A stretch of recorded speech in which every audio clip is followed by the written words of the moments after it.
All right. Looks like Clive won out tonight for the thumbnail. But I do, I do trust people's honesty if they didn't reverse image search the thumbnail. No, no one would do that, would they? Oh, my hand is up. No. If you're honest, just say so. Whether or not you lose your spanner or not, that's a different story. So I think you can work it out by now, Peanuts, what the topics tonight is. It revolved around that item and what it produced. So we'll get onto that in a minute. And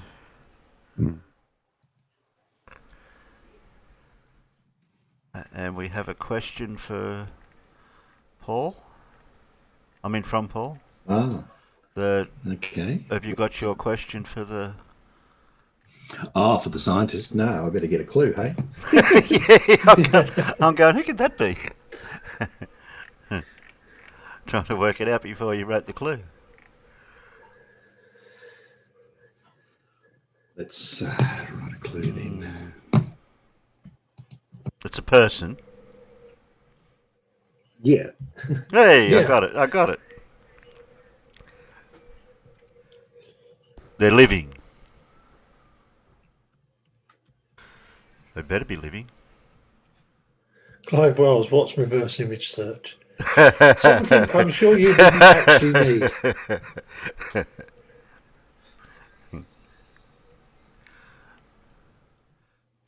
Okay, we've got a guess from Stewie, without even a clue yet. What did he say? No, it's not Reggie Cray. Not Reggie Cray, no.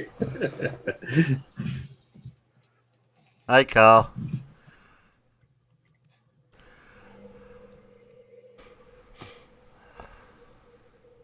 I thought Irish dude did really well and got pretty close when he said it's an injection mold for Riley's inflatable friend.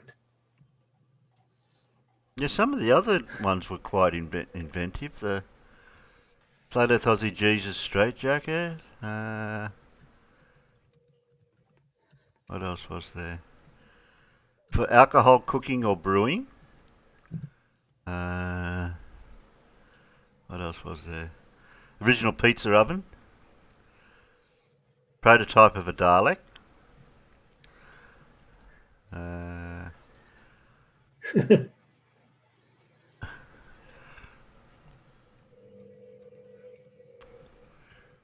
What else was there? Ice cream machine.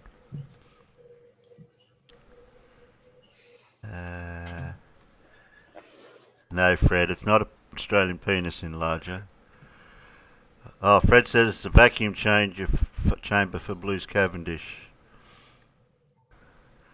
Windscreen washer bottle for a holder? No. Oh, damn. I like it's obviously a steam-powered moon rover from the 70s. Yeah, I reckon that's the best one. Yeah. I'll tell you what, I wish I was better at remembering names because I think I know a fair amount about this person, Paul, and the stuff he did. Right. Okay. I just don't do names. So the clue is, considered the father of immunology, this scientist has a postulate, I was going to say prostate, but it's not, it's postulate, named in his honour. Yeah. And the likes of Grim B use this to deny the existence of viruses. Yeah. And Fred again, Knotts has the surname, but Clive Wells has the whole name. Well done. It is Robert Koch. Not Koch. No. No, Robert Koch. I heard of Koch's postulates? Yes, thanks to Professor Stick. I think it was.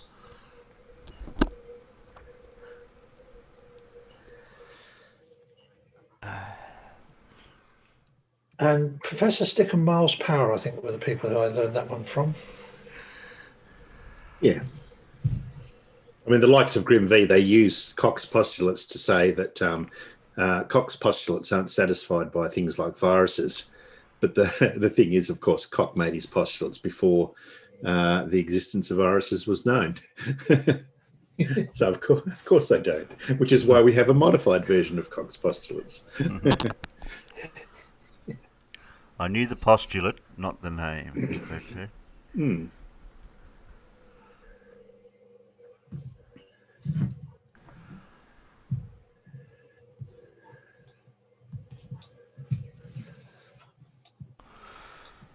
Well, we haven't got Farmer to do me reading tonight. He's off on an adventure with Mr. Rumpus.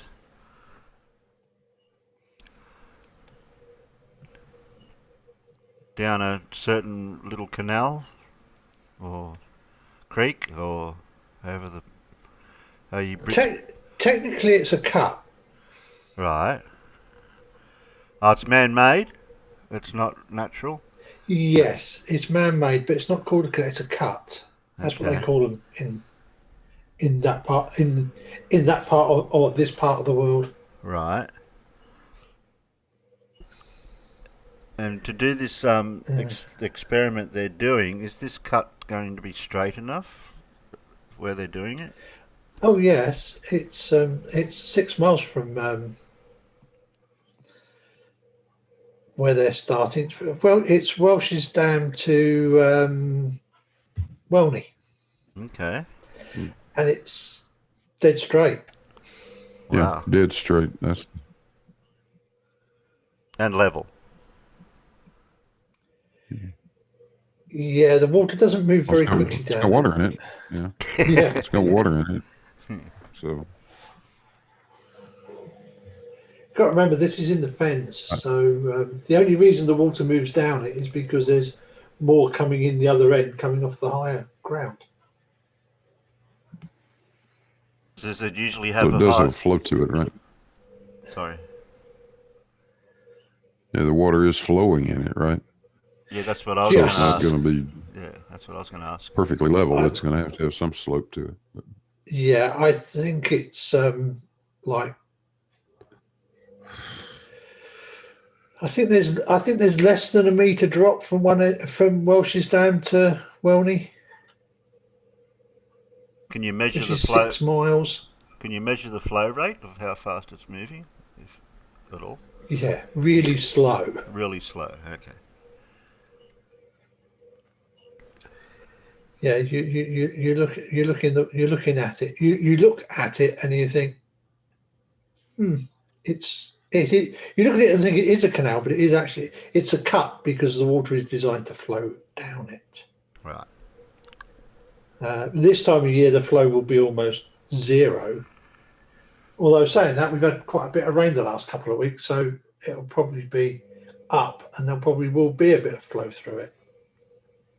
Because of course, the idea is that the water runs up the cut or the drain instead of flooding the fields. And if there's any wind, would that affect them with the surface moving around for what they're doing? Do they want it? They want it still, don't they? Without much wind blowing. Yeah, I mean, you want a day when there's not a huge amount of wind. I mean, I'm not quite sure what it's like over there, but here there's not too much wind. It's not raining. It's a bit overcast, but it's sort of like the sun's just starting to break through an overcast. So I think they've actually got a really good day for it. Yeah, they don't want the sun out. And I think they're doing Wallace's experiment, not Rowbotham's. Then what's the difference? Well, Rowbotham got in a boat, or had somebody get in a boat, and he put his telescope like 6 inches above the top of the water, and just watched the boat not disappear over the horizon. Mostly because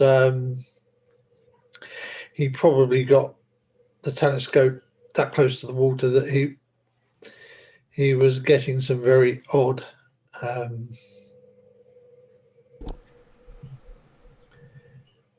Refraction, refraction refraction, effects. refraction. Yeah, yeah. I mean, quite possibly to the point where it was almost forming a light tube to, so the light was running up it like it was in a fiber optic. So it would literally just follow the surface. Fred's saying for the test he doesn't think the wind is going to make waves tall enough to No, matter. it won't. Not if you're doing the Wallace experiment, because the Wallace experiment is where you put 3 floats in with sticks on them with flags or whatever, and you line up the height of the 2 end ones, and of course you have the problem that the middle float is always going to stick up taller And what are they instead using? of being in line. And what are they going to use for their optical instruments? I don't know. No. The biggest difficulty is getting out to them. You can put the floats in the middle of the cup, but getting out into the middle of the water, you really want to get the poles really tall so that you can use the bridge at Welney and line them up from on the top of the bridge, from on the bridge at Welney. But that means you've got to have like 3-meter masts sticking out the top of your float. Whatever to get them the up height to the of right the bridge height. is from the water, yeah. Yeah. But that would be the way I would do it, because I have had a look. And if you go all the way down to the other end at Welsh's Dam, there isn't an easy way to look down the middle of the river, even where the river starts to curve. It's not necessarily easy to get to. And of course, you do want to be up high. I mean, the bridge at Welney is ideal because it does get you out of that. All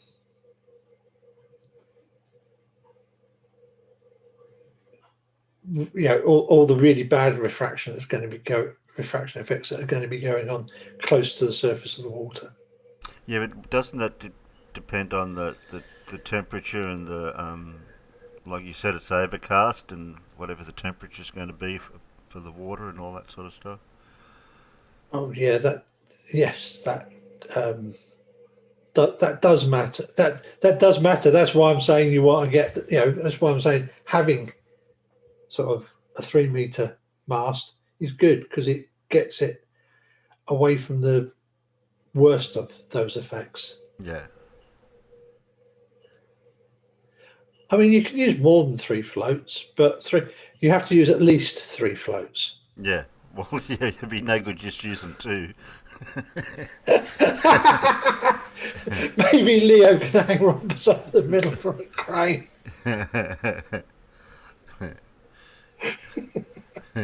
Sorry, I shouldn't laugh that hard, but that was good. Yeah. And Leo'd go, oops, sorry, Rumpus, I went too far. Let me pull you back out again of the... Can you breathe? Yeah. Although I guess you could. Although I guess if you had a drone that's got a camera with a decent telephoto lens, you could I suppose use a drone and line the, just have the flags a couple of meters above the water surface and line it up that way.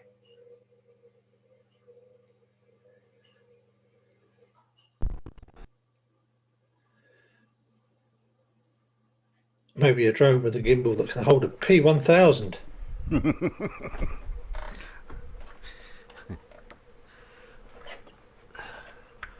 We all know a P1000, P900's no good.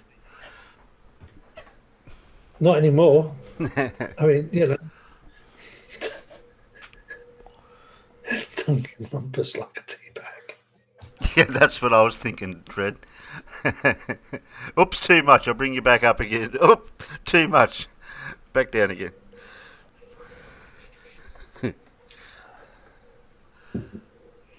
Pull me up. There's a train coming. Oops. Wrong bridge. yeah, wrong bridge, yeah. Well, I suppose you could use the railway bridge that runs across there, but I wouldn't advise it. Yeah. Alright.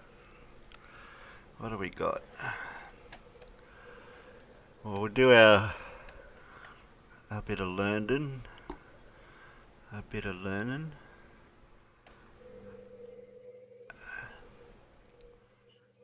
Okay. We'll go there.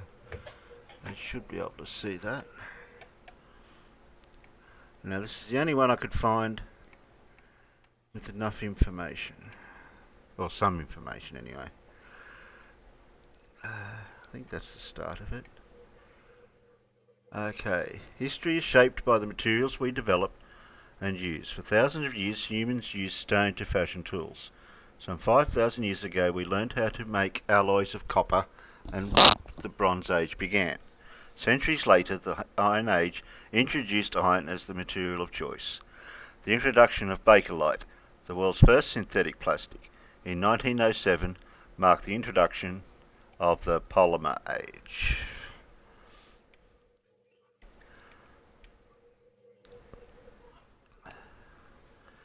I'll move my mouse out of the road in case it's in the road. Okay, Age of Polymers and Plastics. The polymer age is also called the Age of Plastics. Plastic, from the Greek plastikos, meaning mouldable, is the popular term for a variety of synthetic or man-made polymers. Polymers, poly equals many, are very large molecules, veritable giants in the molecular world, comprised of smaller molecules called monomers, mono equals one. Most polymers, but not all, consist of monomers that are similar to each other, joined together in a straight chain like a long string of pearls.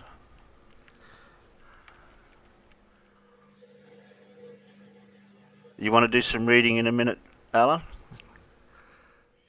Yeah, or Paul can, or Blue can. Yeah, okay. Thousands of different polymers exist in nature.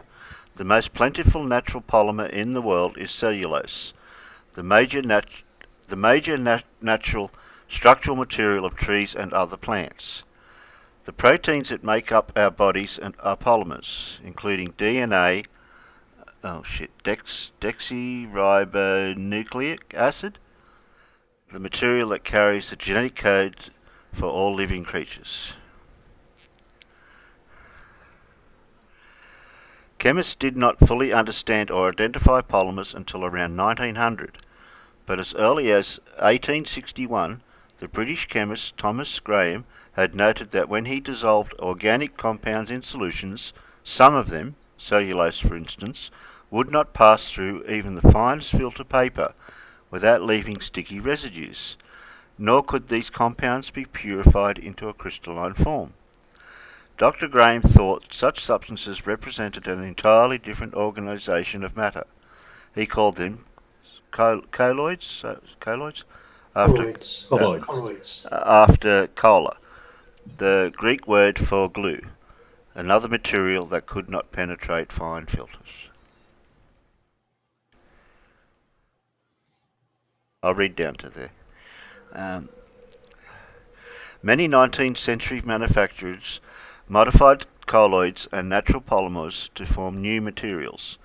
In 1870, the American inventor John Wesley Hyatt used chemically modified cellulose to produce an astonishing new product called celluloid, a plastic that was used for everything from hair combs to silent movie film.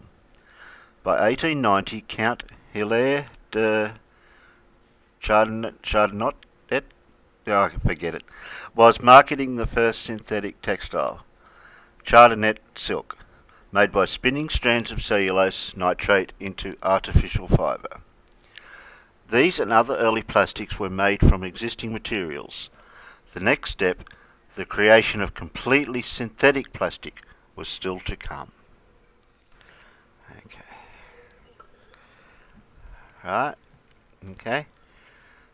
Next. Who wants to read this section?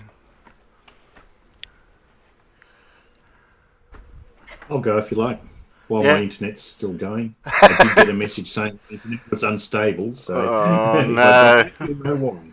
Well, Okay. we'll know what'll happen then. We know what'll happen. Okay. Well, let's go then. Man-made polymers, invention of celluloid.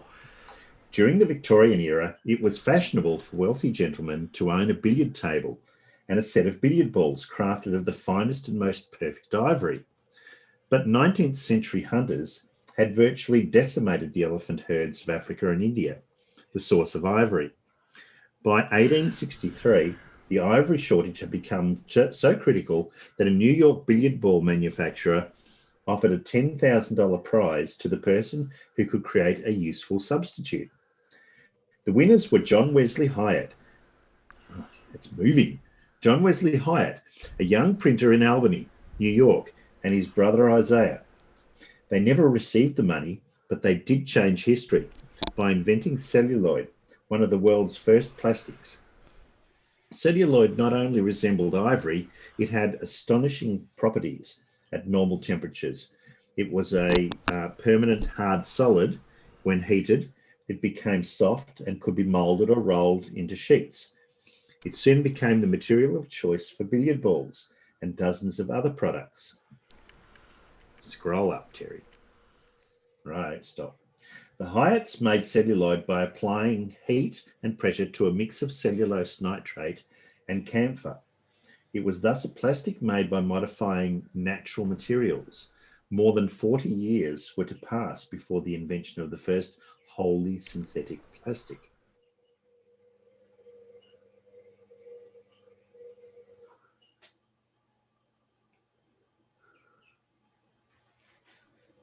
Leo Baekeland and the invention of Bakelite.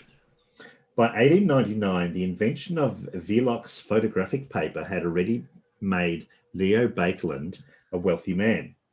At his snug rock estate in Yonkers, New York, he maintained a home laboratory where he and his assistant, Nathaniel Thurlow, involved themselves in a variety of projects. Like other scientists of their day, Baekeland and Thurlow understood the potential of phenol formaldehyde resins.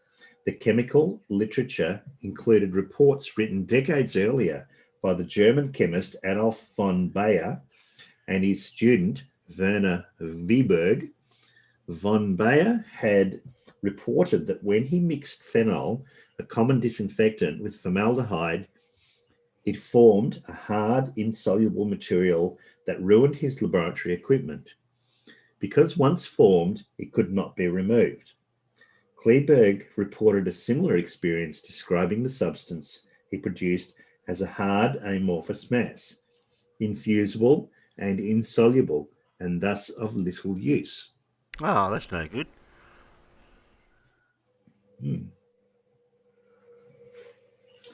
In 1902, German chemist Adolf Luft patented a resin made by modifying Kleeberg's composition in the hope that it could compete commercially with celluloid. At least 7 other scientists tried phenol and formaldehyde combinations in their attempt to create a commercially viable plastic molding compound, but no one was able to create a useful product. Hoping to capitalize on a shortage of naturally occurring shellac used to insulate electrical cables in the early years of the 20th century, Baekeland and Thurlow, as well as several other investigators, were experimenting with soluble resins. Shellac was made from a resin secreted by the East Asian lac bug. It was harvested by the labor-intensive process of scraping the hardened deposits from the trees these insects inhabited. Eventually, they developed a phenol formaldehyde shellac called Novalac, but it was not a commercial success. By the early summer of 1907, Baekeland changed his focus from trying to create a wood coating to trying to strengthen wood by actually impregnating it with a synthetic resin.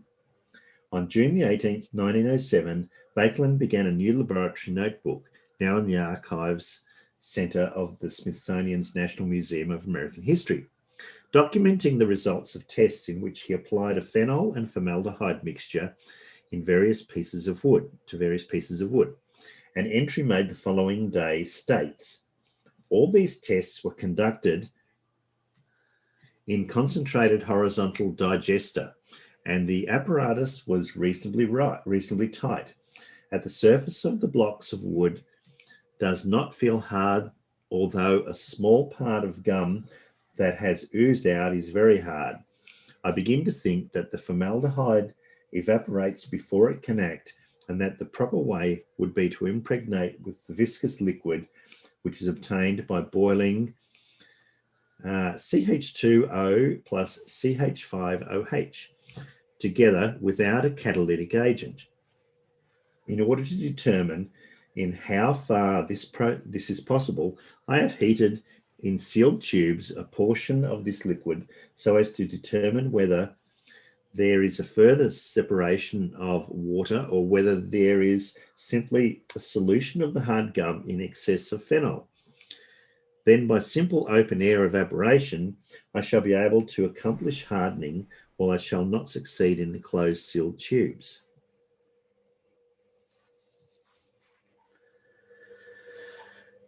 I have also heated an open tube rammed with a mixture of asbestos fibre and liquid. Also, a sealed tube rammed with a mixture of asbestos fibre and liquid, everything heated 4 hours at 140 degrees Celsius to 159 degrees Celsius.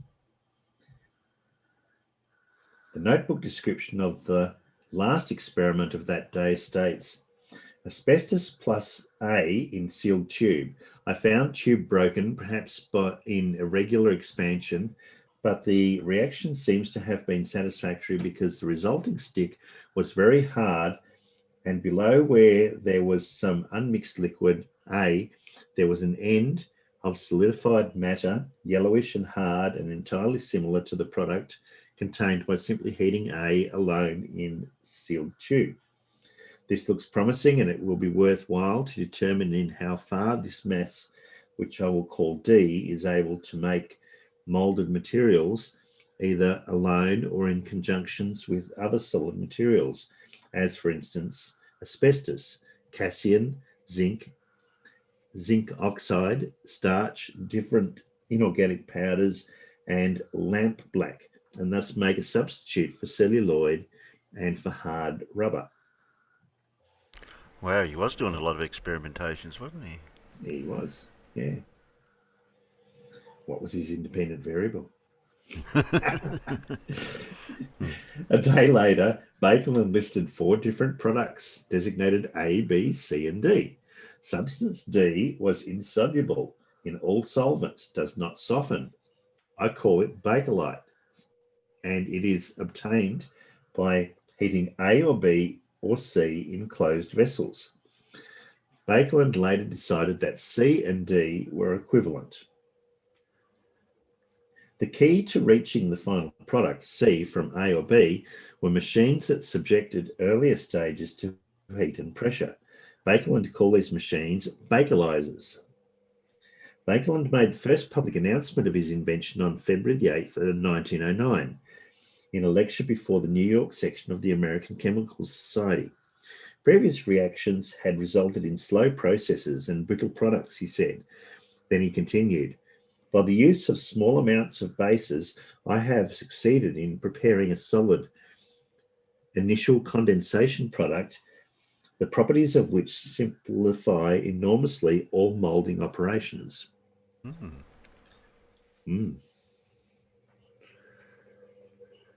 Baekeland's first patent in the field had been granted in 1906.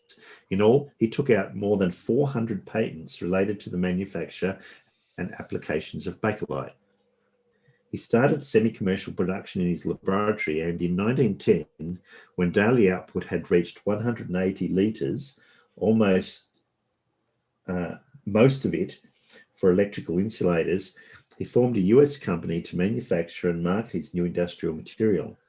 By 1930, the Bakelite Corporation occupied a 128-acre plant at Round Brook, New Jersey. Wow.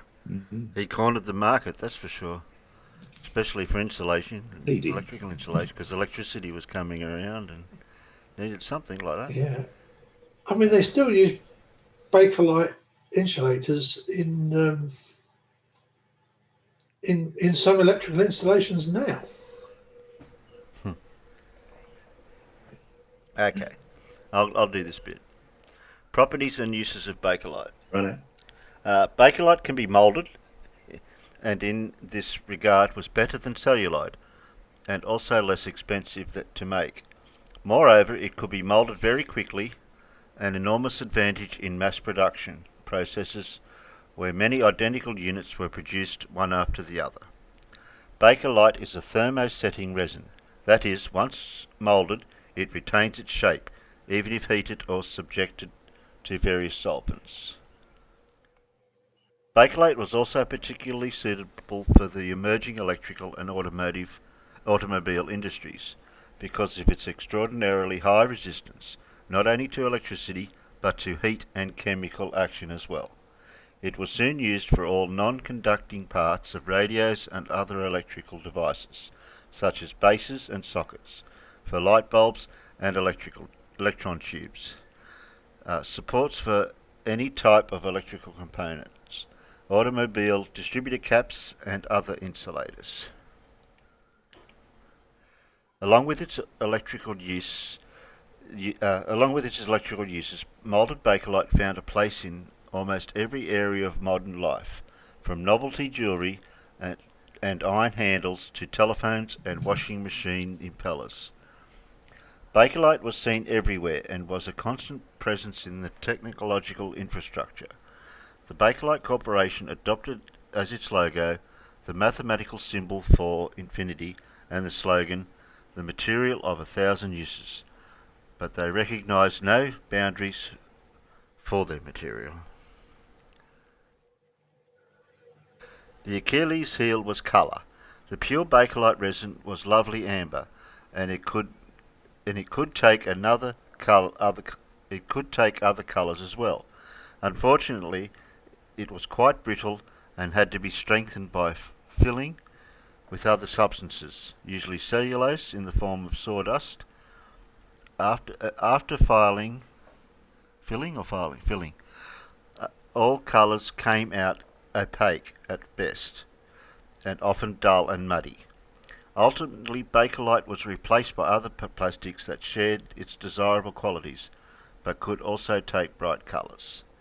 Today, only one or two firms now make phenolic resins, but Bakerland's creations set the mould for the modern plastics industry.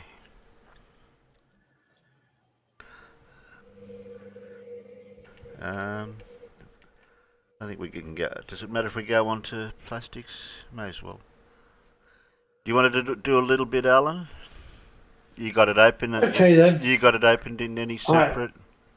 I just give me a second and I'll get it open. Makes it easier for me to try to scroll while you're reading. I know Paul. I was trying not to scroll too much while Paul was trying to read.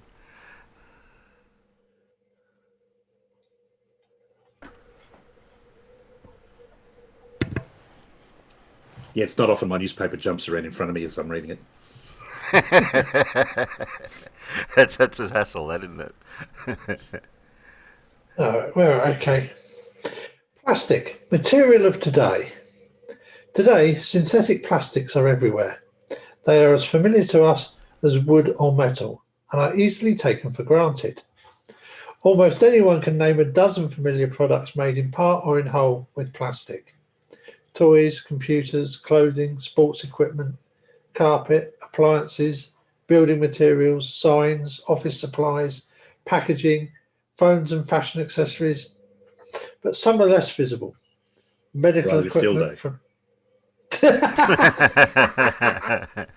Riley's dildo is far too visible, Paul. Get it the right way round, man.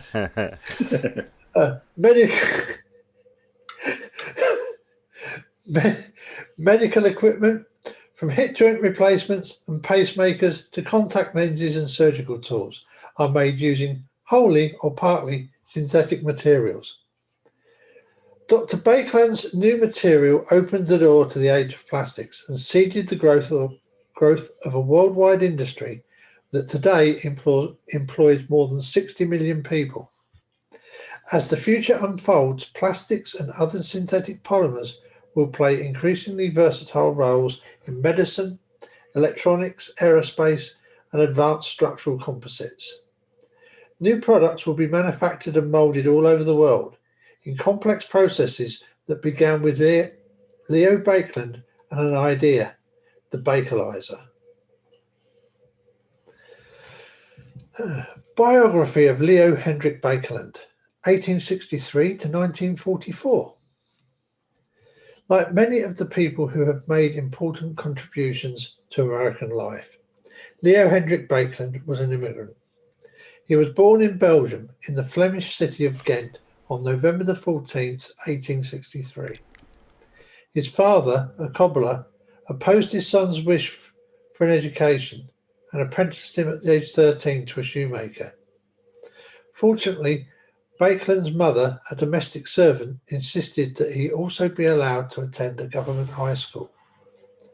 It was there that Bakeland's lifelong commitment to chemistry began. Soon, young Leo had also enrolled in night classes in chemistry, mechanics, and photography, paying his way by working as a pharmacist's assistant. In 1880, he used a city scholarship to enter the University of Ghent, the same university at which only 15 years earlier, Auguste Quetelet had described the benzene ring, a discovery that became the cornerstone of modern organic chemistry. Bakeland had a powerful mentor at Ghent, Quetelet's former student Theodore Swarts. Swarts guided Bakeland through his student years and beyond. By 1887, when the university appointed Bakeland assistant professor of chemistry, Swarts saw it was the start of an illustrious academic career. But Bakeland found himself less interested in pure chemistry than in its potential applications, and the two men often quarrelled. Whether intentionally or not, Bakeland settled the argument for good a year later, when, at 26, he married Swart's daughter Celine, and 2 days afterwards they left for the United States. The newlyweds' trip to America was financed with a travelling fellowship he had received for academic study abroad. But Bakeland never returned to pure chemistry or to his roots in Belgium. By 1897, he was a citizen of a new and exciting country, and a visible part of a fledgling chemical industry. He settled in New York, where the patronage of Columbia University professor Charles F. Chandler led him to a position at a local photographic supply company. This led in turn to his first major successful invention, Velox, a new type of photographic paper that would take images using artificial light. When George Eastman bought the rights to Velox in 1899, Bakeland became financially free to follow whatever scientific pursuits appealed to him. Like most immigrants of his day, he wished to be wholly American. He named his son after George Washington, worked hard to overcome his Belgian accent, and, in his personal diaries at least, expressed a firm belief that America and Americans were superior to all things European. His professional and personal enthusiasm varied widely. Scholars say his diaries show a man who was fascinated by the potential of chemistry, but unwilling to get mired down for long in any one project. He enjoyed his prosperity by buying 2 estates, one overlooking the Hudson, north of Yonkers, New York, and a second in Florida, and a yacht which he christened the Ion. An avid motorist, even before automobiles were safe, he toured Europe by car with his family as early as 1907 and spent hours tinkering with car motors. And he was a public man. In World War I, Bakerland was appointed to the Nitrate Supply Commission and served as president of the Committee on Patents of the National Research Council. He served as president of the American Institute of Chemical Engineers and the American Electrochemical Society, and in 1924 became the president of the American Chemical Society. Leo Hendrik Bakerland's life spanned an era of remarkable discovery and development. Before his death in 1944, he had lived to see a panoply of new plastics, and with the advent of World War II, the explosive growth of the industry he had helped to establish. Wow.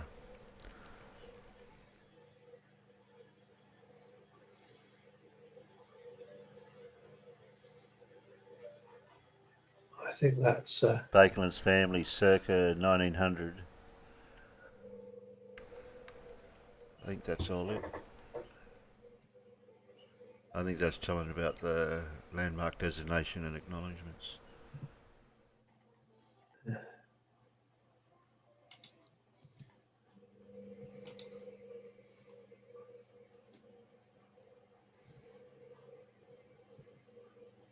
Yeah, there we go. The rest of it's just not relevant for now. I liked how he married the daughter of that other person and then moved to America. yeah.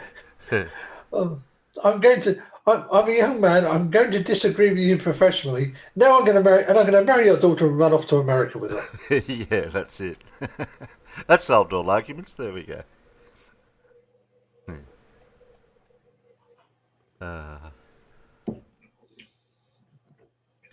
So who has Bakelite in their collection or at home or whatever? A Bakelite product. I bet you Shady. I bet you Shady does. Shady will have to. Wouldn't you, Shady?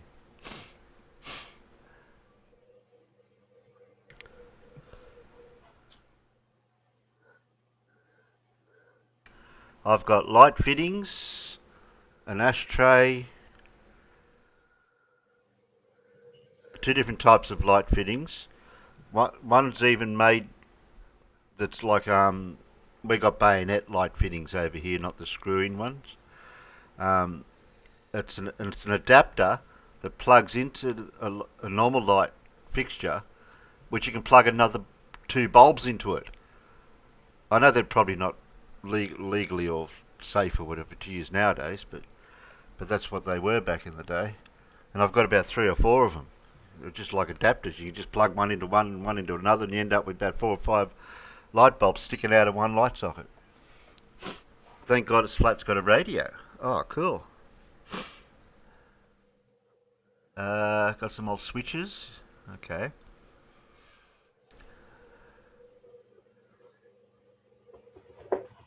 Yeah, unfortunately, I don't have any of my old electronic stuff left, so no Bakelite for Alan.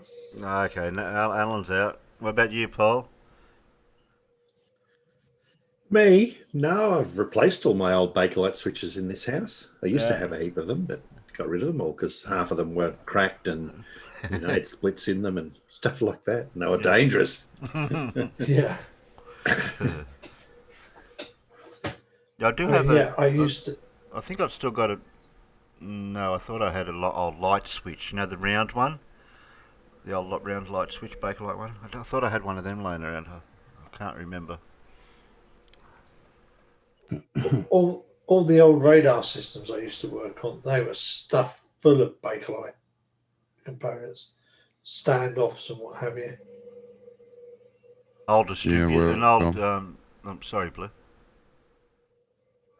Sockets for we call them vacuum tubes. You guys call them valves. Yeah. Yep. Bakelite. I've still got a few of those left laying around. Okay. And I've still got my first manual telegraph key, and that thing's got some Bakelite in it, mainly the little knob. Wow. Itself. A lot of I'd, your old Dizzy cups used to yeah, I have was just going to Bakelite say too. that. Paul. I was just going to say that, Paul. I wish I had an Yeah, original one of them off an old car that was made of Bakelite. yeah. I don't know if the ones made today are Bakelite. I think there's just a different type of resin, like a plastic that's more Yeah, susceptible to the heat. more durable. More durable, sorry. Yeah. Yeah, you could be right, Dora. It could be backlight hub for the power meter. It's a really good insulator. Yeah. Yeah, I believe some of that phenolic resin stuff that they are still making. I'm going to guess much of that still goes into the electronics, stroke electrical industry, because it is such a good insulator. Yeah. Then you can just mould it to whatever shape you want, and away you go. But you do have to be careful because they are still a little prone to not liking sharp impacts. Mm. Yeah, cracking. The cracking is one of the main Yeah. issues.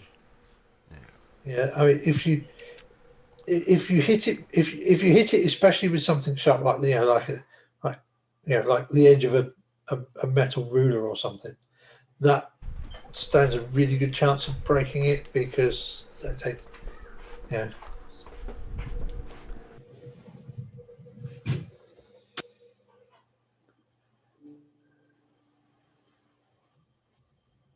Okay.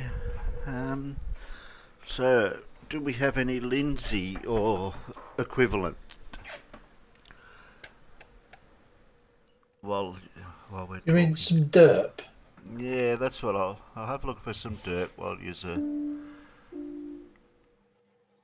I can hear Paul's fingers getting itchy to play a tune on his piano. Oh, God damn it.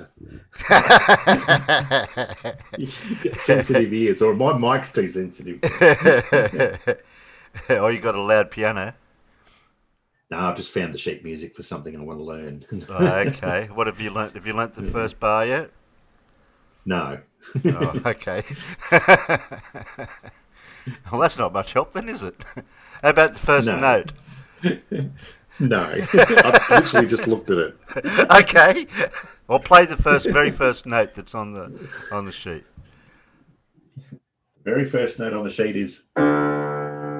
There we go. There you go. That's a start.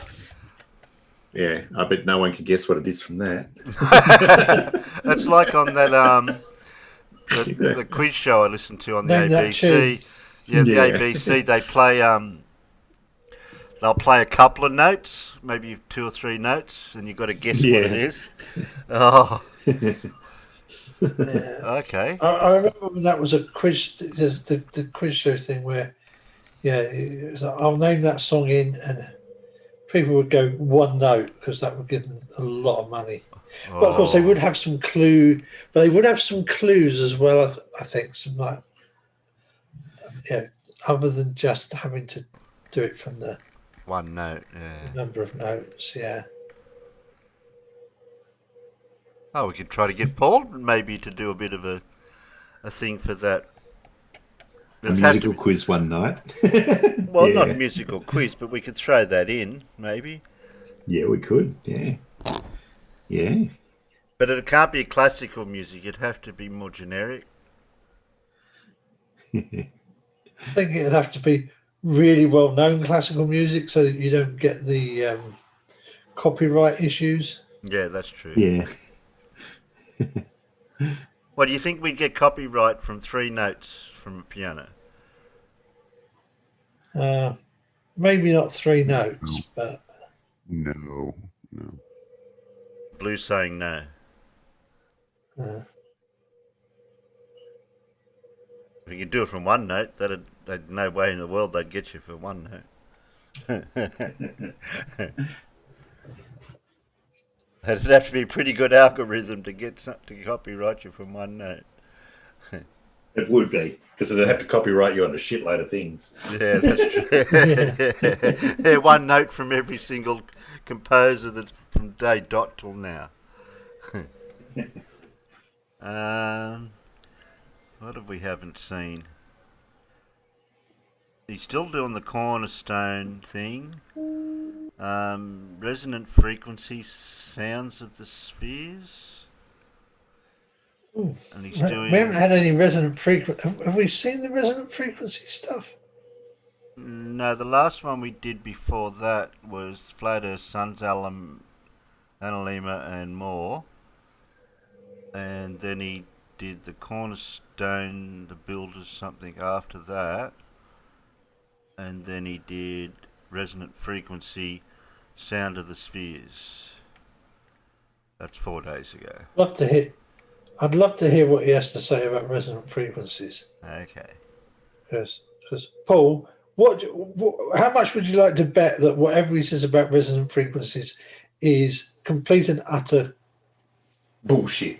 yeah. Yeah. I was going to go with bollocks, but yeah, that'll do. Absolutely.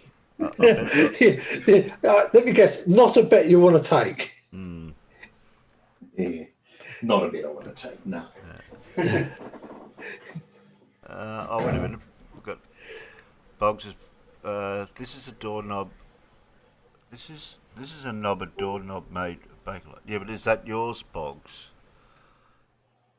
Boggs is lurking somewhere because he posted a picture of a doorknob. Yeah. Yeah, but if it's not your Boggs's door... knob's made of Bakelite.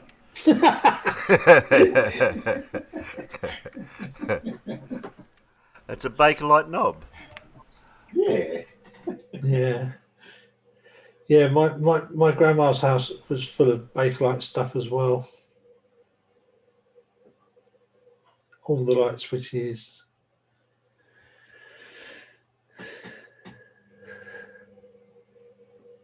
Oh, spooky. That's not fair. That's very negative of you, Spooky. You read what Spooky wrote? What did Spooky write? Yeah, look at what Spooky wrote.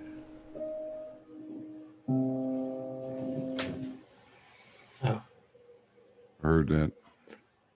Yeah. Yeah. Yeah, Irish. I will agree that bollocks is a different class of nonsense and bullshit, but they are intimately and very closely related. Oh, we got boobs again. Where's Professor Phil? Huh? Oh, he likes Oh, boobs. good. He likes the boobs on Resonant Lindsay's. resonant frequencies and boobs. Yeah, I don't know. I haven't seen Phil for a couple of days.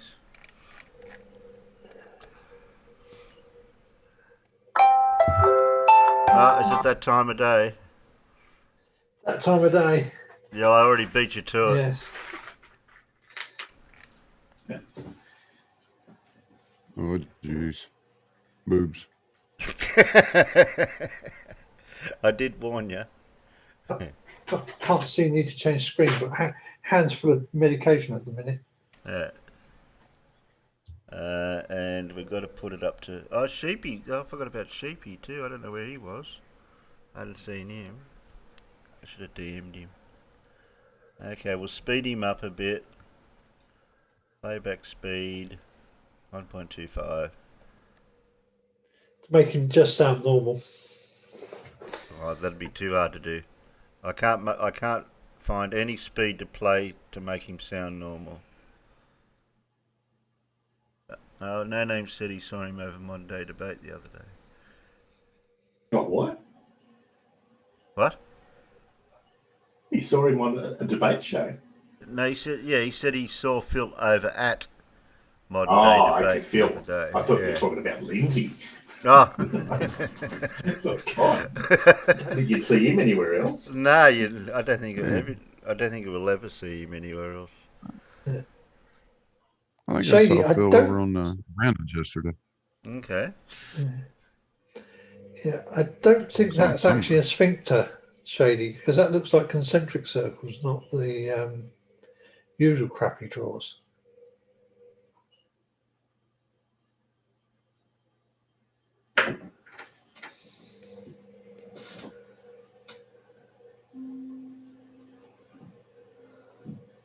A four-letter P word, anyone? Play.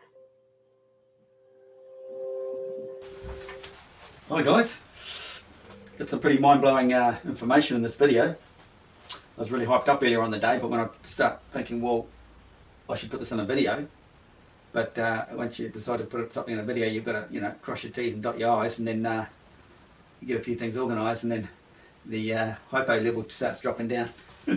Now I've got to force myself to get this video out. If I don't get it out now, I'm going to lose it. It's something No, too late. sitting on the computer today. Yeah, too late. He's already lost it. Too late. And, if you've been following my videos, you know I've been going on about frequencies. Everything is based on frequencies. If you can find the resonating frequency, bingo. And so it all started off with meditation. So I was meditating in the vehicle there. Getting the sounds, using the The vibrations. smart peanuts out there So I trying started to do thinking about four-letter words all with the P. different cultures and the sounds they make and their dances and ceremonies or whatever. And how the similarities between the Maori, Indian, Hindus or whatever, Muslims, the Aborigines, and the American Indians. All the sounds. Gotta be actual You have to words, realise Stewie. everything's about sound, frequencies. In the beginning was word, that's what it's about, frequencies. When you talk to them, or just creating that vibrating sound within your system. And the idea, it's all associated with the human body. And as above, so below. So you've got all the resonating frequencies up here in the celestial bodies. And this is, I'll get into this later, but that's basically what you've got. You've got the firmament. I'm trying to. I got a rough idea what resonant frequencies, like resonating frequencies. Okay. The 7 layers, which make up the bright light at the top, which is the white light of the spectrum, known as the Christ. That's what the sun is. You've got the strings here, you could say. And what the moon does, the moon goes across them all every month, up and down, playing the strings as a harmonic oscillator or resonator.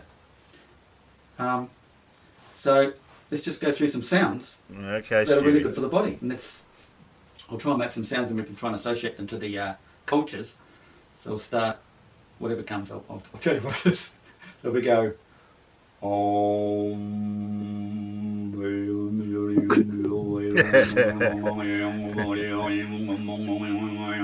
that obviously sounds like the Aboriginal didgeridoo, right?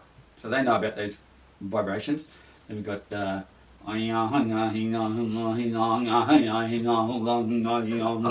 obviously the Red Indian in America. Then we've got, let's do the Maori in New Zealand. Oh,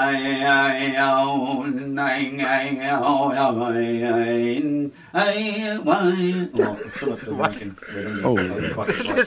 This is making exceptional sense tonight. I didn't quite get it right. It's along those lines.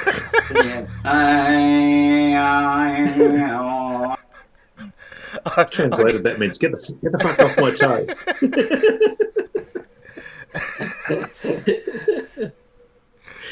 Dad, do you know the piano's on my toe? No, son. But you have it and I'll play it.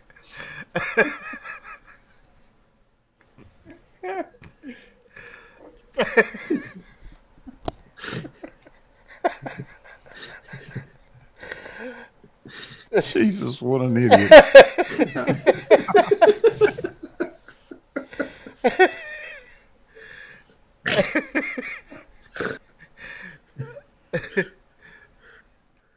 I can't press play yet. Brought tears to my eyes. I think he's managed to insult the indigenous populations of at least 3 continents now, hasn't he? Yeah. I think I don't know if he's missed one yet, has he?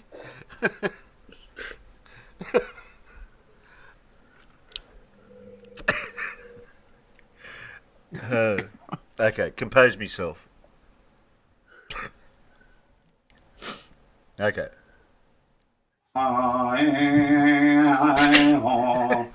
That's if you go into a Muslim country, that's what you get on the old loudspeakers 3 times a day. And what about we've got the Indians, Buddhists in India now.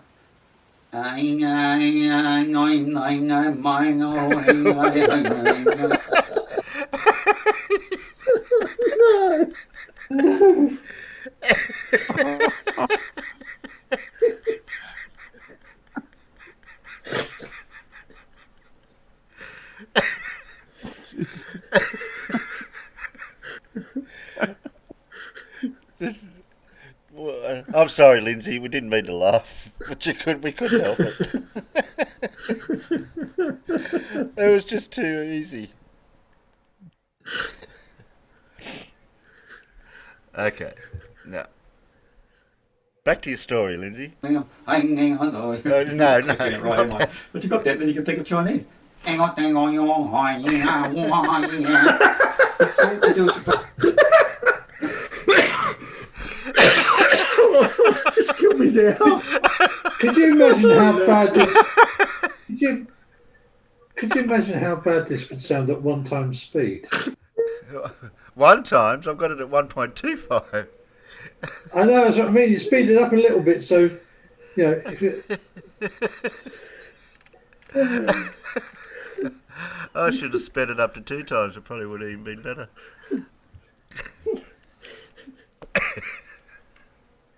Laura says it's only a little bit racist. I'll rewind it and play it at 2 times speed. vibrations through the system. And the idea is to get it from your stomach up. So it comes up your backbone, right up and over to the spot in here. This is what the ancient cultures had, why they have the snake. Where? What? Up the How? back of their monument, on their statues and stuff. Sorry, Lindsay, but the sound originates in your larynx and your neck, not in your stomach. Yeah, I know. The Egyptians show the snake tail hanging down the back of these. He's making farts down there and Horizontal go up his Then they backbone. have the Yeah. Uriah up here, so a bit coming into here. That's enlightenment, what you get over here. So we'll get the vibration coming up to here, and it's all about this resonating frequency. This is the thing about all religious stories, and what Jesus in the Bible is telling you. We're all capable of achieving this higher enlightenment. I don't And I it's don't getting think the Jesus in the frequencies up Bible mentioned the word and resonant frequency. finding the resonating No. frequency to you, and it's all to do with your celestial, conception and all that. It's all to do with your stars. So, and this is why it says in a lot of religions, it says it's easy to do, but it's also hard to find. It's easy, but only if you find it. Meaning, it's easy to sit there and do the frequencies, get the humming through your system. We can all sit there and go, Om, and you go through the tones. If you want to know more about that, Santos will give you the information. But anyway, it's getting it up here. We can all do that. Santos. And you have to do it at least 15 times. He's got And something up there. Some religions, they've mentioned 1,500 or 15,000, it's absolutely ridiculous. It actually all boils down to 15 times. Now, if you do it 3 times a day, you'll know. You'll know when it's coming from the stomach, coming up, and getting up to this part of the head. If it's coming through if it's coming from the stomach and it's coming up, you know where it's going to come out. Yeah, it's a burp, not a... Yeah. If you do it for years, one day you might get lucky and hit the right resonating frequencies at the right time, the right time of the celestial spheres, because they're all going through their resonating frequencies as well, or their tones. It's all about like music. It's all music, and so this is like the meaning to life. You've got to get this up there and wake this up, wake the pineal gland up, get the right resonating frequency. Okay, and so I started thinking, well, this is how the moon moves across all the spheres, playing them like it's playing the strum, strumming the guitar. And this is basically what the moon does. The sun's up here, it'll come down. Can you see that? This is my newly found pulpit. I said to the wife, I need a pulpit to hold my Plato's dialogue. She goes, oh, you'd love that, wouldn't you? That's my light frame. So the moon spirals back up to the sun, into its face. They go in together into the face of the sun. New moon goes into the sun. And when it comes out, it spirals all the way down to full moon down here on the opposite side to the sun. The sun will be facing that way. We'll see the full moon at night on the back side of the sun. So then we go over here. Now the moon is coming into the face of the sun to be at new moon. So there's the sun. See the shape? Science have come up with this. They know they get this plasma on the edge of the black hole. It looks like that. This is what gives it an elliptic shape. These aren't doing an elliptic. Scientists just think they're doing elliptic shape because this egg in here is turning. So if this egg is turning, it's going to make that planets look as though they're doing an elliptic as they go around, but no, it's the moving of the sun. They're trying to say that doesn't move. It does turn, that little bit, just like the North Star turns, and Sigma Octantis, the same thing. It's a night view of this. It turns that little bit, and it's quicker than all this. It moves quicker. It leaves the moon behind by 52 minutes a day. 52 minutes because the moon, also has to go this way as it does its winds down. So it's doing this cross circuit as well as going around. The sun only turns on its axis, well, not quite on its axis, because the axis is the black hole. So it turns around the black hole, the axis of the black hole. That's your 360 degree 24-hour day. So the sun's back here, it's looking back through this way, that's daylight. That's the sun we see out in the tropic region. Let me back up a bit, I've lost you already a little bit. All this is hidden in the central vortex, in the centre of Earth, right there. We don't see it. We're inside the donut. Form a complete sphere if you wanted to, but we're in here. This is Earth. We're in here. There's the 7 layers of the atmosphere up here. It all happens back in here. Unseen to man, because we don't see what's in here. It's not part of our physical realm. There's our realm. So it's all being reflected, projected into here. So you can imagine back in the centre, this is what it is doing. The Egyptians have left it all up to us with the pyramids. Pyramid de Jour, whatever. The Khufu, flat top, or actually flat top represents the moon cycle, but, well, there's the moon cycle, yeah, there you go. It's always been 138 metres, because 138 metres is a divine number. I've done videos on that. But anyway, so there's the sun, right? So I just wanted to show something here, and I drew the moons like this, and then got carried away doing all this other stuff. So these claws lying. Has he got the sun on the left, and that's the moon at the top? Why is it dark on the same side as the... Yeah, okay. Claws aren't like that out there. They'd be right in here close to the sun. Right out here it's full moon. But I've just drawn them there to show you the opposites, what they'd look like when they're phasing. So the moon here, new moon, it's nearly behind the sun. So Where's he got the sun? I think that's the blob in the middle.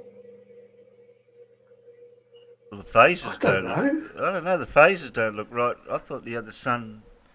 I don't know what that circle is on the outside over there, to his left, behind his head. So this is the cold side. So this face is close to the sun. So that's why we don't see it. It dissolves. There's no earth shadowing BS. Forget that crap. So that's why we get the phasing that way. It's away from the sun, and then once it comes, this is close into new moon. Then it comes out of new moon. The sun goes ahead of it, leaving this the back side of the moon. This is always the back side of the moon. The skin we see is always the back side of the sun. The sun is raced ahead of it. It's close to the sun still here. As the sun gets further and further away, 52 minutes every day, this starts growing more skin, doesn't it? Just think about that. And No.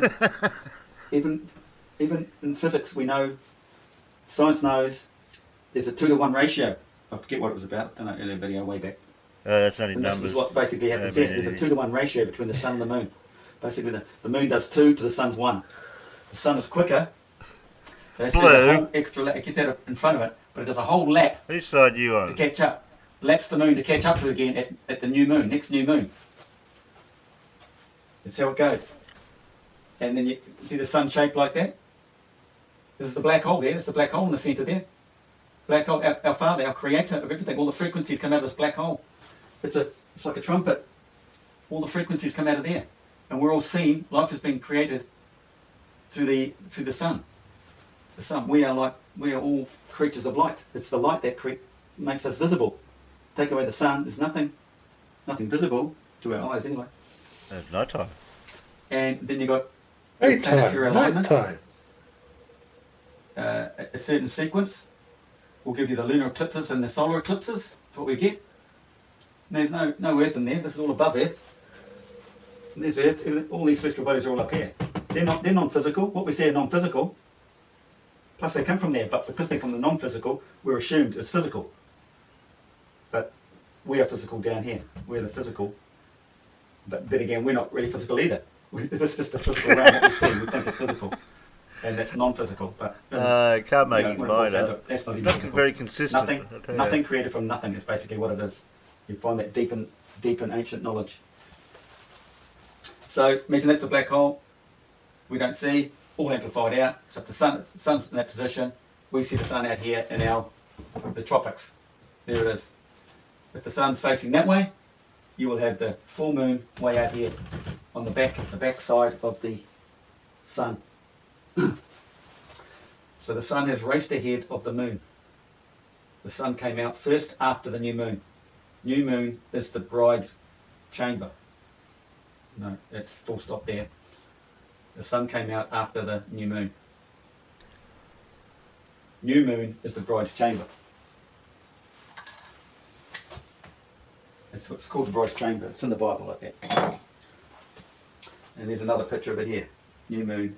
It spirals all the way out around the pyramid shape. It's the cone shape, that cone. The full moon is opposite the sun and closer to Earth, being perigee. In an opposite phasing, so Earth is negative, this has become a positive. Up there, the sun's positive, it's become negative. This is why it's called the hermaphrodite, because it's going male, female. This is male, female. And the Earth is the female, the sun is the male in this situation here. Frequencies now. White light total spectrum seen at the top, the sun, because each layer is the light spectrum for us. The sun knows Christ also. The firmament of heaven, the separated layers of atmospheric moisture, gaseous layers, pressure, different gaseous layers and pressure. Waters above and below are in here. Then you have the sea water down here. It's just described in Genesis. Once the water is lifted from the flood, the one-off creation of earth, the flood, the water rises, creates the atmospheric moisture in the air, lowers the sea level, exposes the benben stone, the scent of earth. Just like the pineal gland story, you'll see in my other videos. Breastplate of the cardinals. You've seen the cardinals of the churches wear all the colours? Check out my obelisk videos about that. But it's about the resonating frequencies. Everything is frequencies. Nothing is actually solid. Finding the resonating frequency to you that suits you. This is your enlightenment. So you have to be in that zone, consciously, at peace, at rest. And when the stars align, you could be lucky. You could get lucky. But not many people gain this because they're all too screwed over with the physical world and all the BS. So talking about frequencies, right? All the spheres. We're trying to. It's all music. It's all music. Apollo, the destroyer. Word for it. That's one side. That's what Apollo means apparently. But that aside, I break it down. Abaddon, which in Egyptian is Abydos. It's all to do with the black hole. Black hole, right? All the sounds and frequencies come from the black hole. And all this is the musical instruments. That's the orchestra right there. So all the planets have their Sound and resonating frequencies come from a black hole. Their frequencies. Okay. And the moon spirals over the top of them. Spirals over I them. didn't think anything could come And from plays a the black music. hole apart from Hawking radiation. So you got to stop and think. Well, you've got to. Let's say you've got your nylon tension, and you give it a flip. You've got a tone, haven't you? But if you go and cut that in half with the same tension again, you've got two now, and the sound is now gone an octave higher. So you've got two. Change the frequency, right? We'll just hold that in your head for a minute. This is what's happening here. You see, the moon travelling down will come across the planets, come across them, hit the planet, or that zone, that layer in the firmament, because they're all frequency layers, they're all different frequencies. This is how we get the satellite, GPS, whatever. It's all bouncing off the different frequencies, or sending information across the airways, different frequencies. So what the moon is doing is coming across that layer as it comes down and splitting it.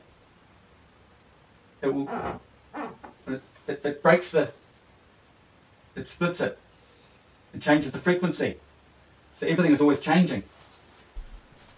So you can imagine these are all different frequencies, but once the moon comes across them, it gets changed there, but at the same time, it's where the sun is pointing.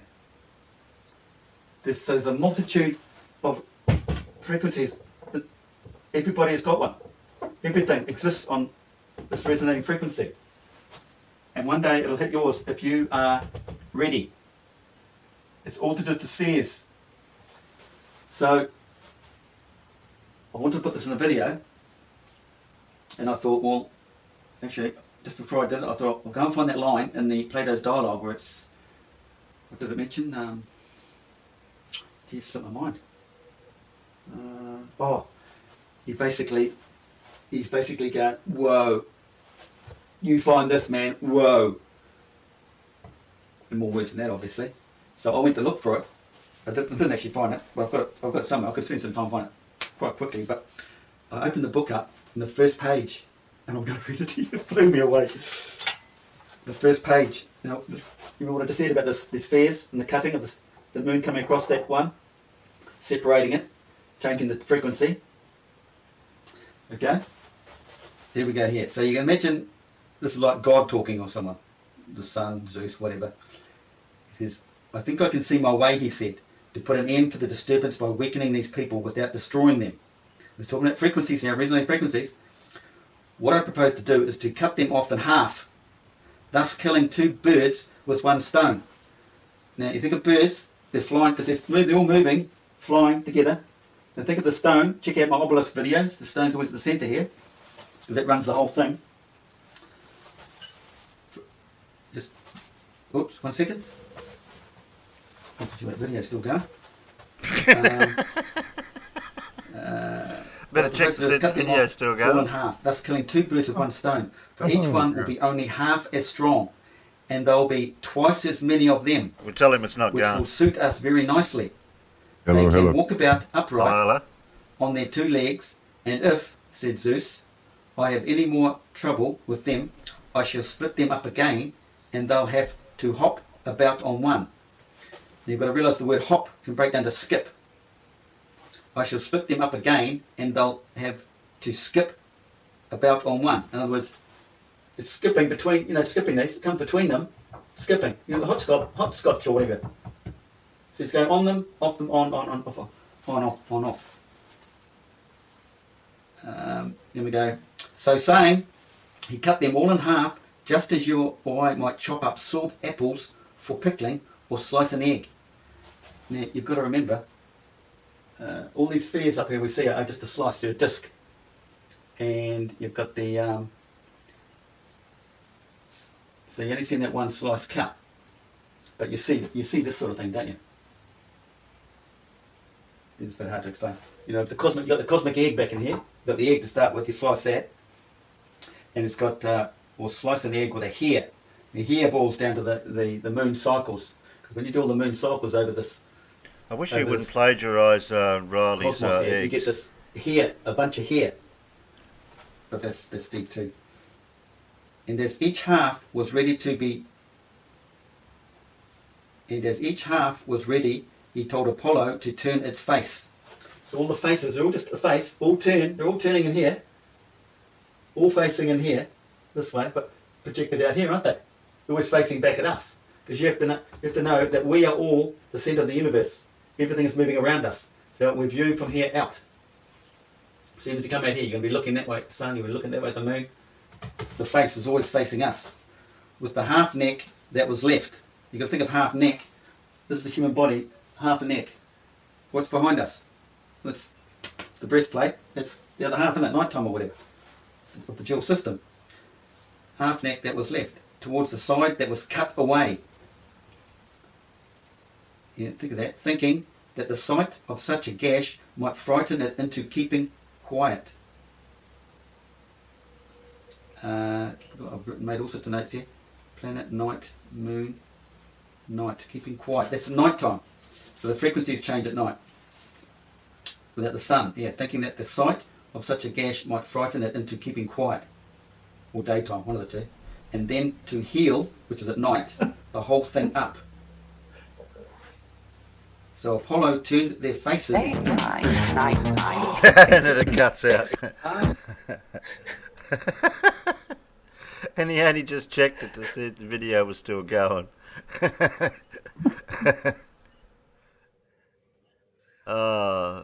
I hate it when people read things from a Bible and think they're going to make sense of it like this.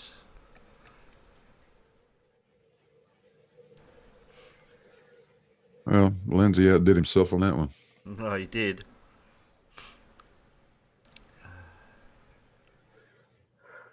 Yeah, a few hums and ha's about it though. He hummed and he ha'd. Yeah, he did. And we were right. He's got absolutely no idea about frequencies, let alone resonant ones.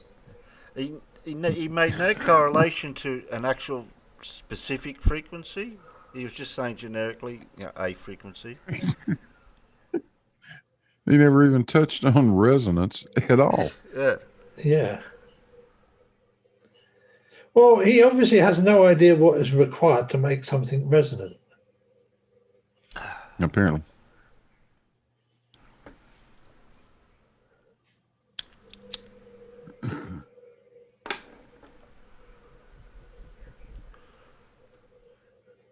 You know, it's like, I guess it's like people don't realize that microwave ovens have to be a particular size to work properly.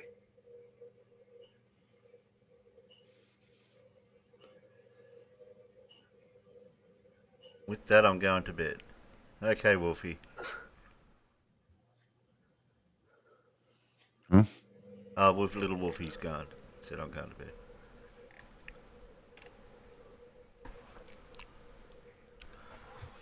Oh, Sir Little Wolf, yeah.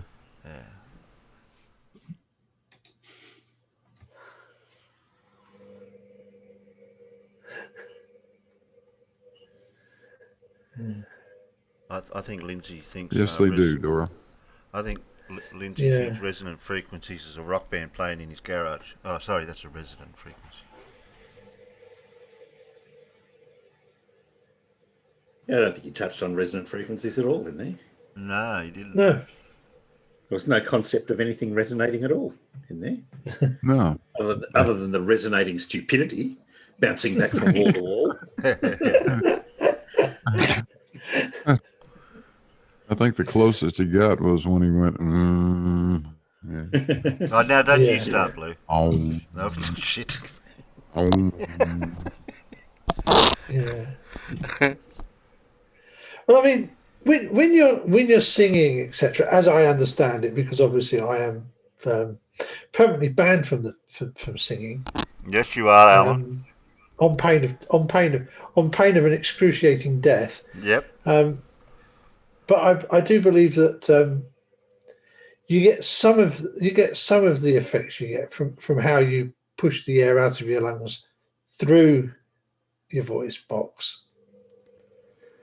But yeah, it's that.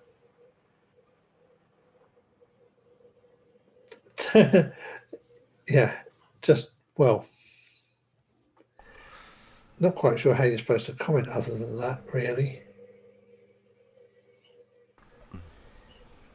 He takes something that sort of has a little bit of actuality in it and then completely turns it into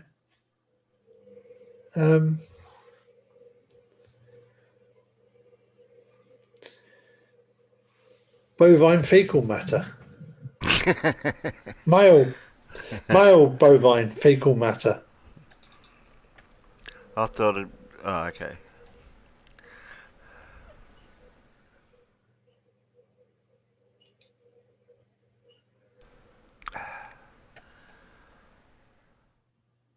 Oh, well, I'll get rid of that. I'll go start searching for more tabs to open. Oh, farmers posted while I'm here. Yeah, no, you're there. Yeah. I'm not sure if that's actually the right cut. because there's two. Okay. Well, Farmers is lurking over in Discord, so he must be on his phone. Is he on his phone or on? You'd have to be. I'm guessing he must be on his phone. If he's on his phone, he could have joined and used his He's probably camera. Yeah, I'm sure that's the wrong cut because I'm sure that's the one that's next to the main road. Okay. I don't know if he's technically able to do it. I'll ask him. No, Irish. I don't want Lindsay to try and sing that song. It would just ruin it for me. You know, just go listen to Grace Slick sing it again. Go on. That'll make all the pain of listening to Lindsay go away.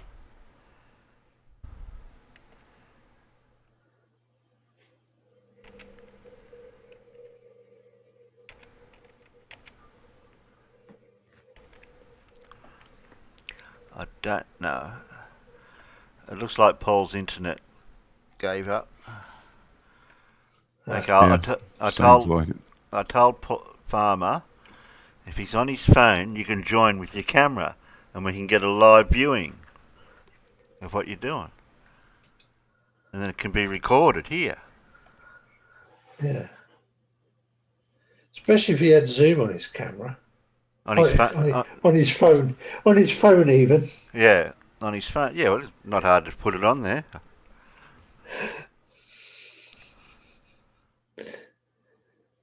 Yeah, well, come on. I do want a new phone so that I can. I don't want a new phone for making phone calls. I want a new phone so that it's a reasonable camera that I can hook up directly to the internet while I'm out. Yeah. I'll see if he responds to that.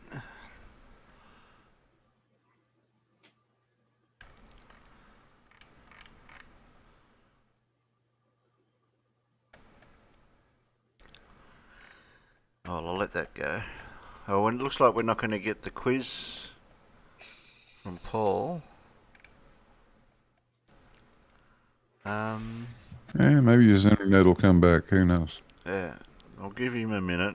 We'll go and see if we can find some videos. See if we can find. Here we got. Flat Earther Must be some big explains derps. lie. I've got an Evan Anderson.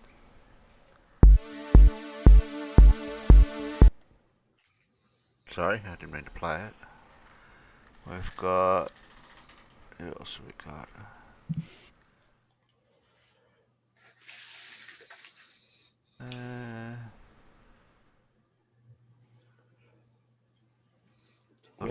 Okay, we've got another. We've got two Everett Andersons. He popped out a couple. Okay. Got a Simon Dan.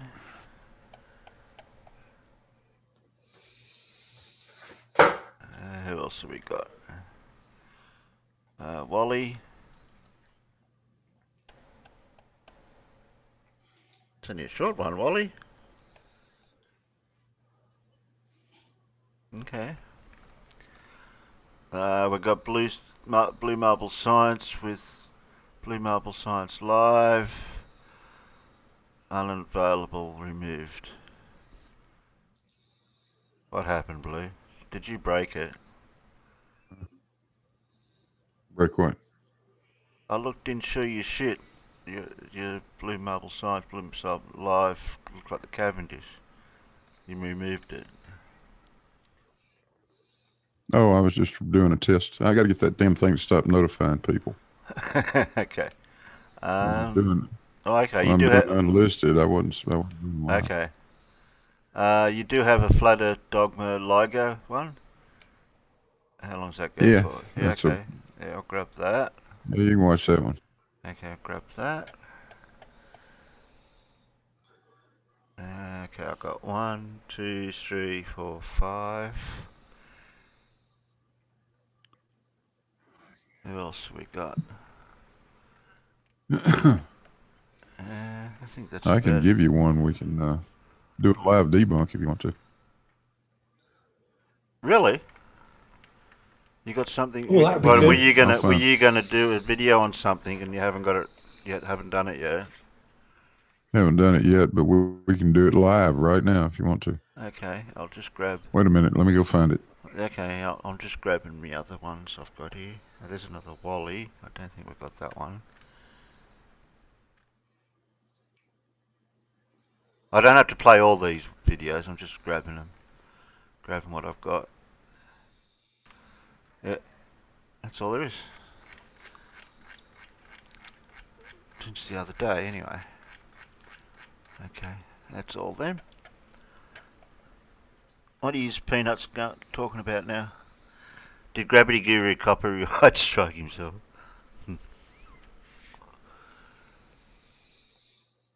Any Mitchell from Australia? What are you talking about, Shady? Mitchell from Australia? I don't know. I'm not subbed to him, Shady, so I haven't. I don't know. Scott. Yeah, I haven't looked into his ones.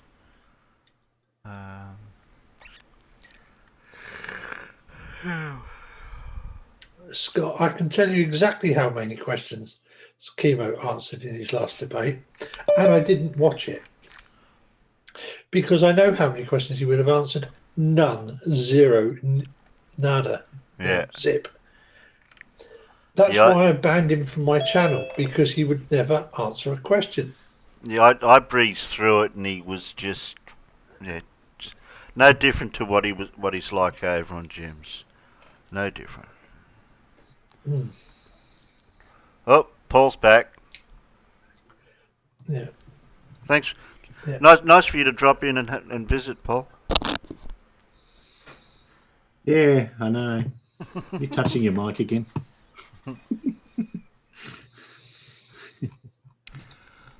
Well, the internet don't like you. No, it doesn't. It's been a pain today. It's warned me a few times that it's unstable, but this time it actually dropped out. So. Yeah, well, I'm not dropping out at the moment, which you can tell because I'm still talking. But in the last month, these random times it has dropped out. Jeez, it's been annoying. Oh, it's just normal. It drops out like that. It is annoying when that happens. But over the last several years, I've never had it drop out that frequent. It's the first time in the last month that it's dropped out so frequently. I'm going to ring him again and complain. That's for sure. If you do have any questions, do you want to break it up into groupings, so that way if you do drop out, I don't know how you'd be able to work that out because you just drop out randomly, don't you? Well, if you've dropped out now, you won't drop out again, you reckon?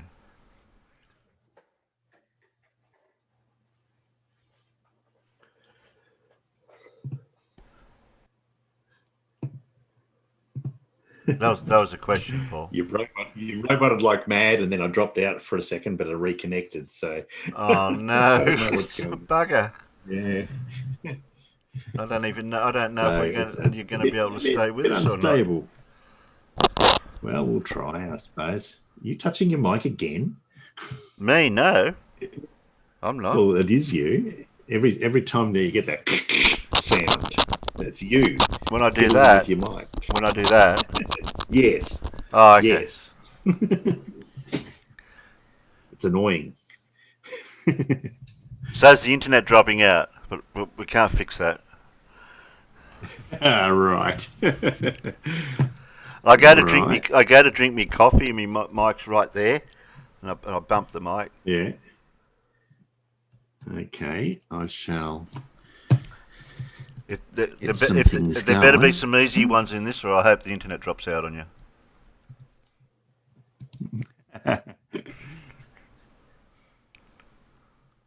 you. What was that, Terry? Oh, sorry. What did you say? I must have bumped me mic.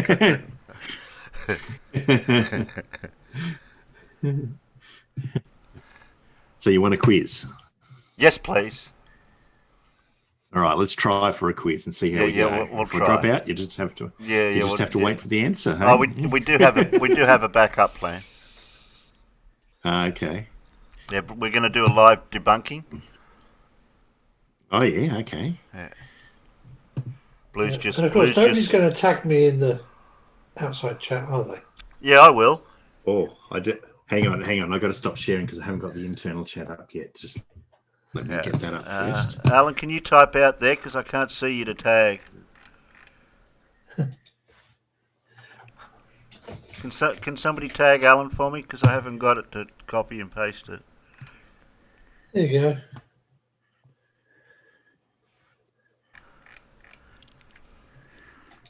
I better check over and see if Farmers has responded to that. No, he hasn't yet. Okay.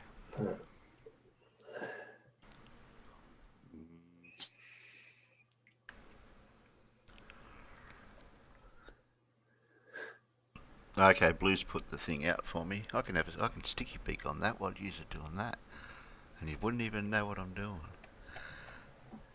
John Rapp says the answer to number one is eukaryotes. Well, let me get all that again. I started sharing my screen and the internet went unstable and kicked me out. I'll try again, but other than that, the only other way I could suggest is if I get a stable moment to save it to my G drive and send a link to Ellen or someone. Well, you may as well send it to me, because if I get to see the questions, I don't think I'll know the answers. Okay. All right. Let's try. Let's try. Okay. Oh, geez. Hang on. Something's not right there. What happened? You get the third. You get the third quiz first. You get the third clue first on this one. I didn't check the tweaks. So, okay. All right. I'll give you the first and the third clue. All right. Question one. All right. Come on, Terry. Shut up. Let's get going. Question one. Stop it. One. In a painting from this country, a man dressed in green points a rifle at a man with flowers growing out of his ear who embraces his wife. And the third part of the clues, as you can see, is a painting in another series from this country shows a man in all black in a courtroom with a red and white checkered floor. That painting was completed at the Heidi Farm, which names this country's Heidi Circle of Painters. Which country is it that we're talking about? I might need a second clue. All right. I'll quickly give you the second clue then. Right. A group of painters from this country, including the artist of the Bride series, gained the support of Kenneth Clark for their opposition to abstract expressionism.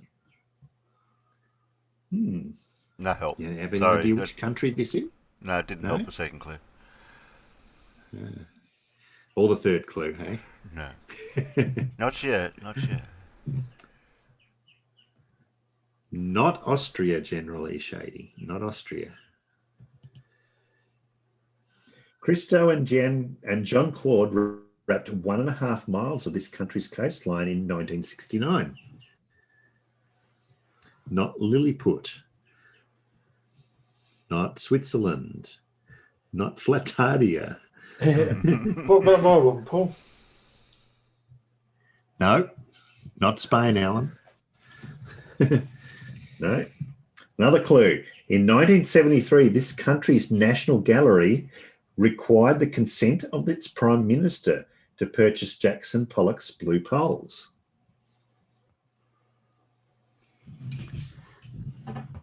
Come on, Terry. You know it now, surely.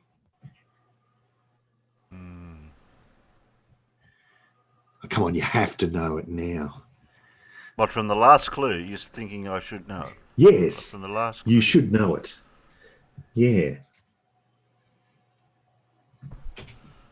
Not Holland, not Belgium.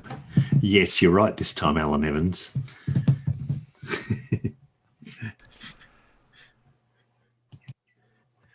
Sidney Nolan frequently painted a man from this country with a square head to portray his homemade amour. My internet's going unstable again, guys.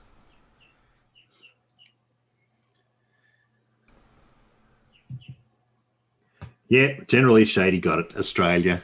Well done. Well done, Alan and General Lee Shady. Yeah, it was Australia. All right. And that's just someone from Australia. The Commonwealth of Australia. Can you still hear me? Yep. Yeah, Yeah, we we can can still still hear hear you. you. Barcelona 2012. Must have been the World Cup.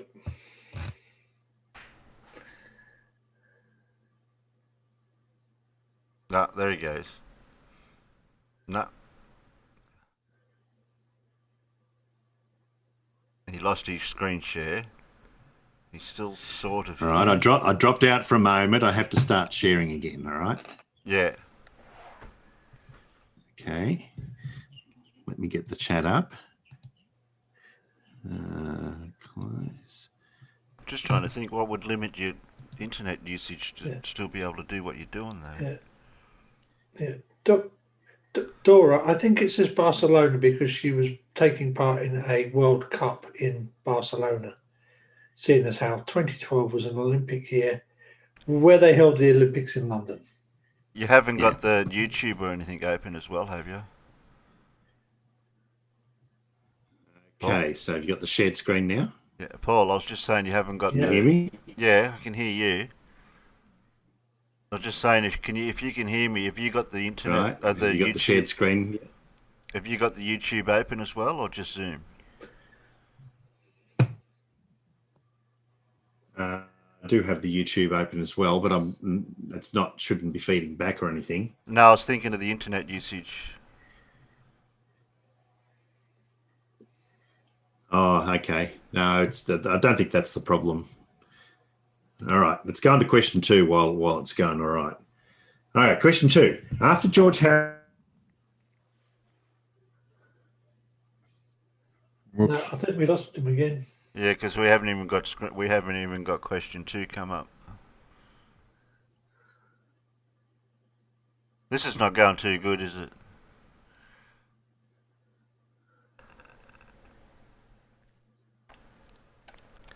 Even if we had question 2 on the screen, it'd make it easier.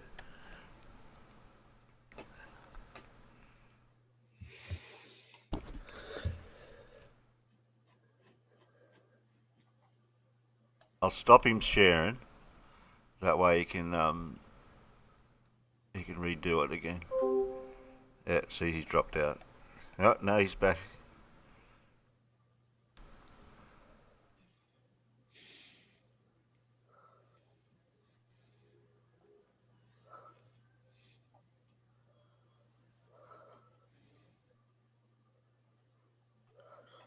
I'm back. Yeah, I know. We don't know if you're back or not.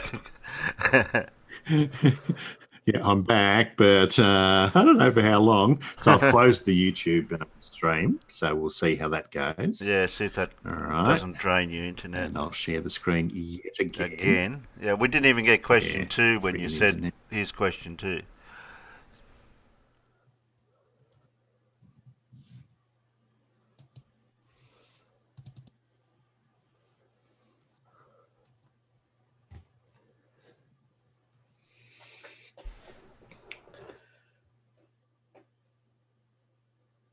I think we lost him again, Terry.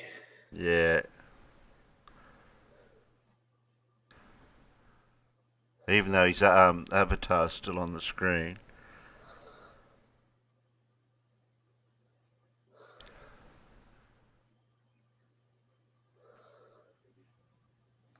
We might have to go to backup.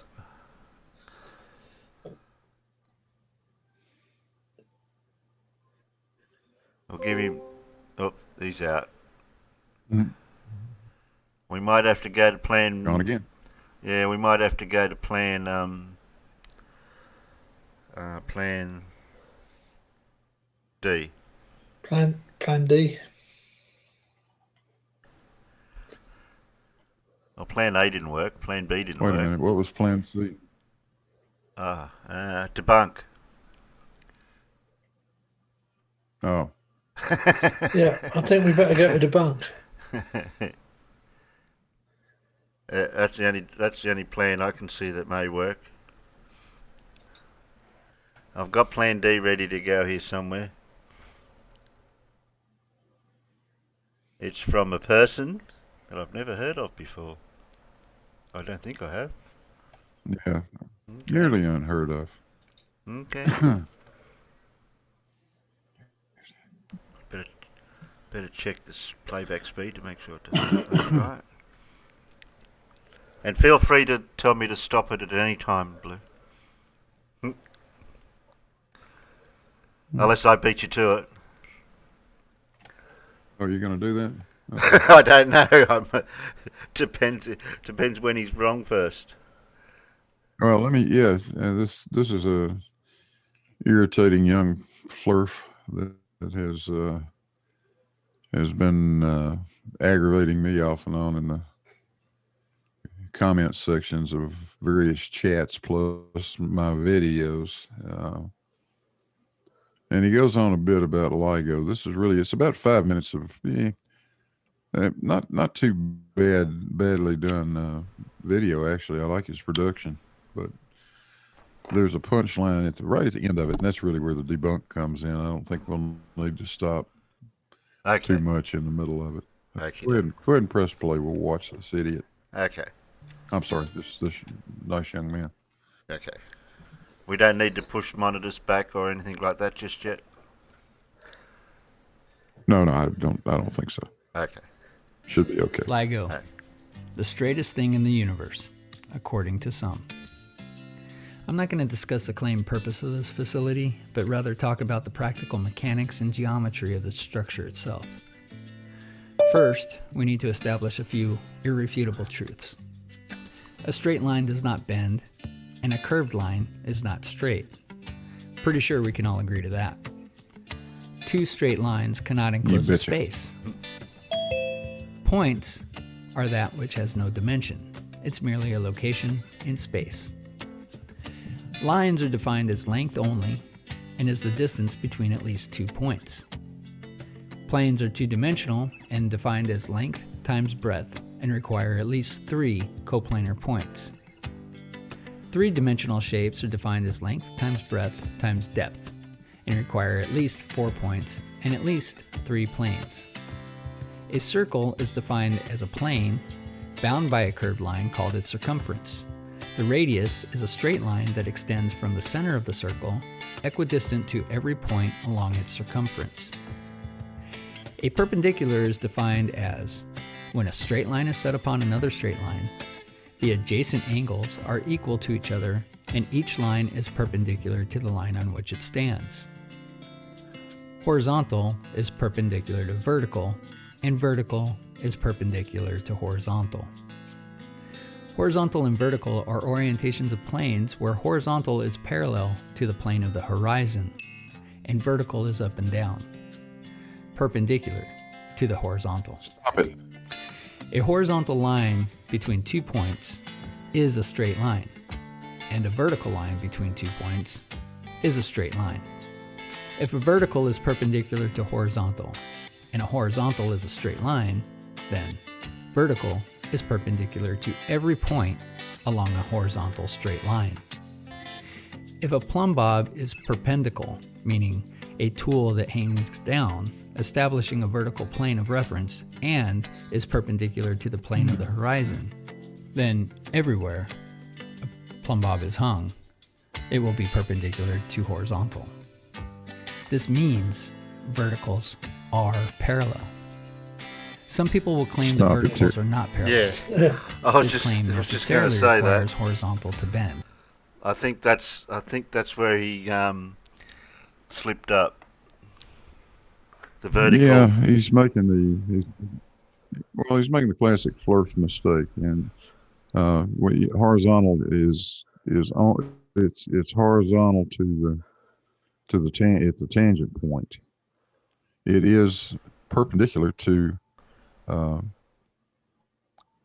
gravity, but only at the point of tangency. That's it. Yeah. And the further out you go, the more out that becomes, because the gravity vector is continually changing. So he's starting with the premise that's incorrect to begin with. But let him keep going because this gets he really messes himself up at the end of this. Which it cannot, if we use horizontal as a plane of reference from which to measure change in elevation, or in other words, to survey. LIGO, which is said to be the straightest thing in the universe, is a structure consisting of two arms forming a right angle, with tubes housing high-precision lasers that are fired and bounced off of mirrors that are hanging 4 kilometers away in perpendicular directions.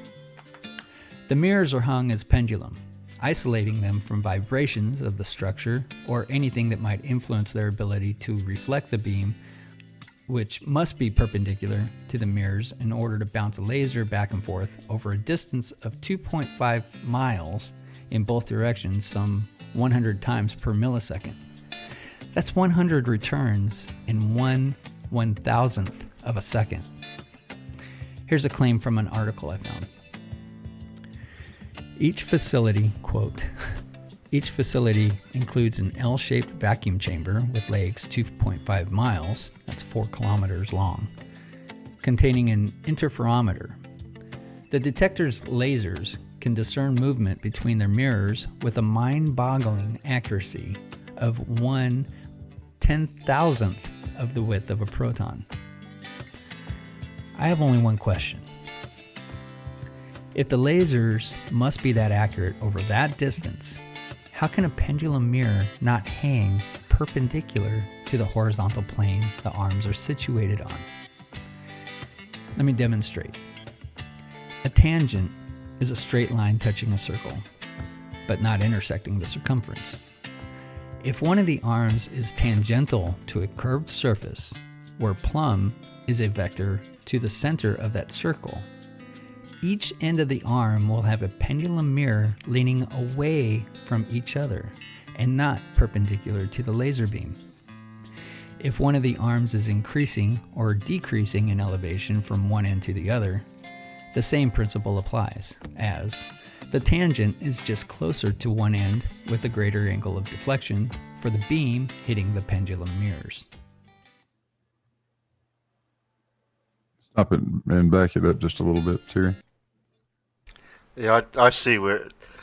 For what he was saying, I think I know what you're going to say about the mirrors part when he was saying about the pendulous mirrors. Well, go back to that last diagram that he had. Just show pause it right. Well, yeah, right in there. Is that one? Or the next? Or the next? Yeah, one? right there. That's good. No, I think that's okay. The point he's trying to make. You notice how he's drawing this thing. He's showing the gravity vectors leaning away from each other, which is in fact what they do in the real world. Of course, we know that. But he's trying to make the case that if that were true, then you could never hit because these are pendulums that are hanging parallel to the gravity vector, you would never be able to hit the other mirror. Yeah. Right? That's the case he's making. The mistake that he makes is, according to him, this couldn't work on a flat Earth either. It absolutely could not. And let me show you why. Can I share my screen for a second? Yeah, sure. Okay. So you got to stop sharing. And Yeah. All good. My end. let's see. Share. What am I sharing? I want to share this, I think.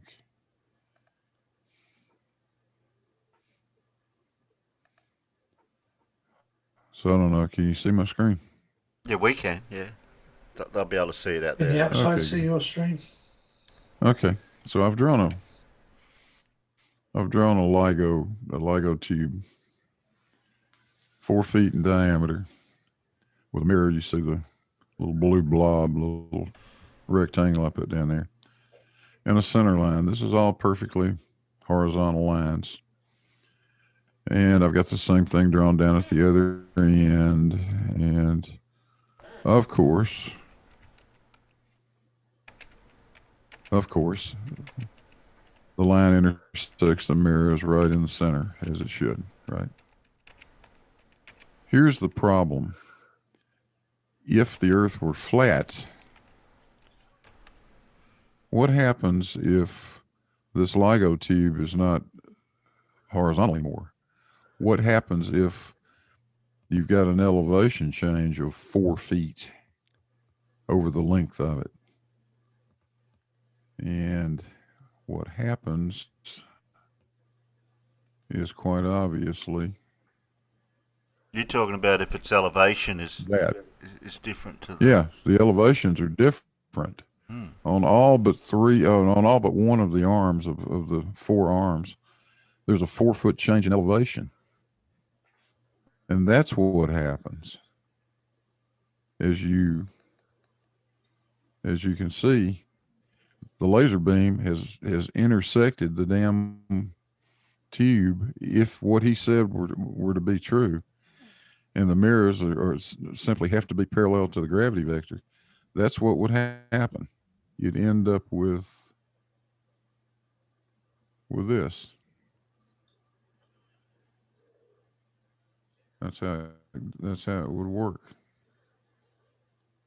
You'd start here in the center with the laser horizontal, but that tube is changing elevation. So clearly, there's something wrong with his model, huh? And the fact is that the surface of the mirror does not necessarily need to hang parallel to the gravity vector. It could be oriented any way you like. Yeah. And that's what we've shown.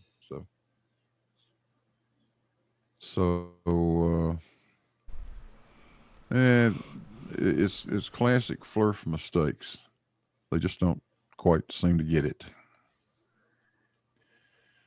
There we go. A laser crashes into the side of the tube right about the middle. Something like that. Funny that, isn't it? Yeah.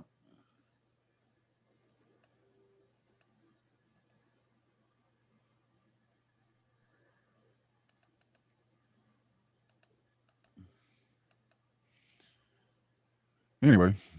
Yeah. I think he draws. Yeah, I think he draws it again. There we go. In that last bit. What's he got in that bit? Where he says if the lasers are tilting away from each other, they cannot be perpendicular to the pendulum mirrors. There. It's hard to work out his drawing. He's got circles around.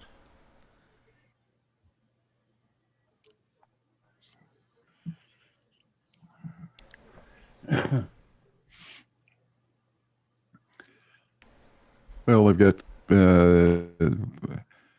they've all got pendulum confused with pendulum. Okay, yes, it's hanging. We agree with that. That says nothing about the orientation of the surface of the mirror, the fact that it's being hung.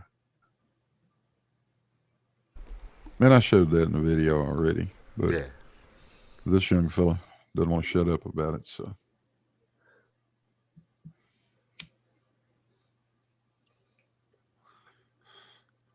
So according to him, it couldn't work under any circumstance.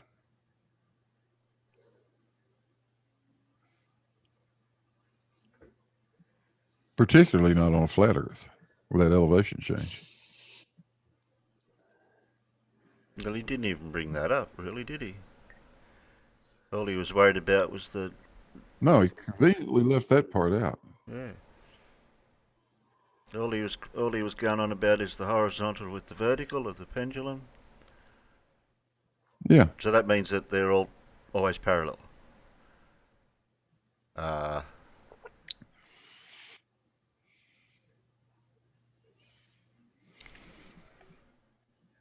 Not to each other.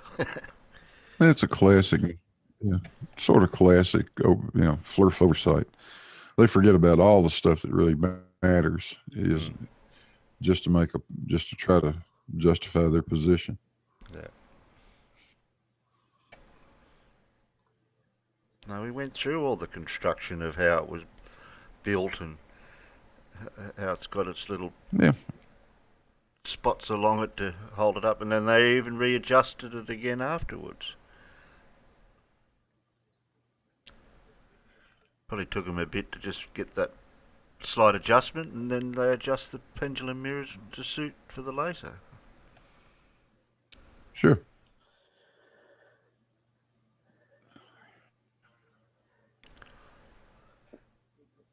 They are totally panicked over LIGO at this point. They don't want to talk about it at all, even though it was their bright idea to begin with. Yeah.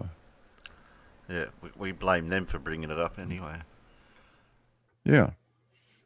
Now suddenly, now that we have elevation data and can show that the thing that was was built one image. That was one conform- image that I was going to get to put away as a picture or an image.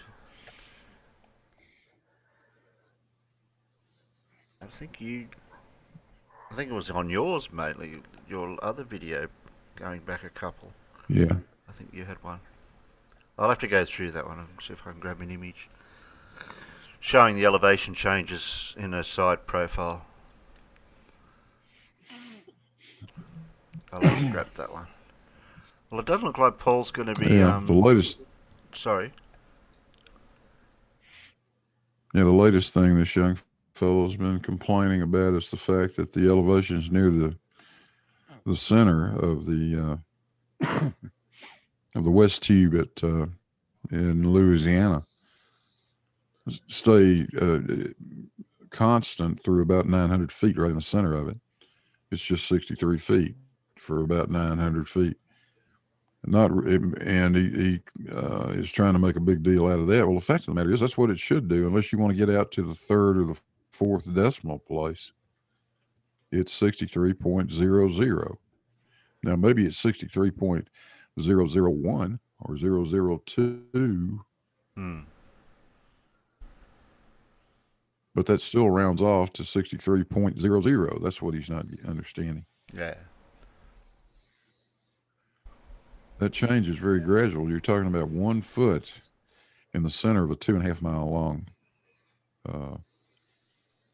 2.5 mile long cord line. Yeah. Yeah, that's like what I was saying. They built it with the elevation change as close as what they could get it.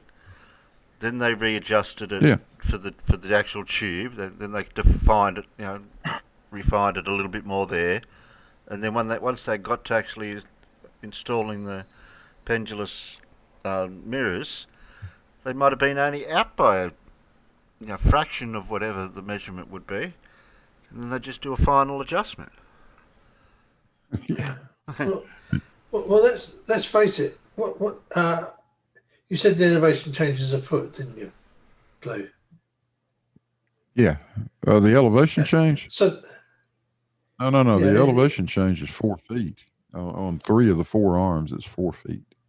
Sorry, I meant the middle to the ends thing that you just said. Yeah. Yeah. Oh, sorry. Is it? Oh hell, my brain. I think my brain just farted. Big time.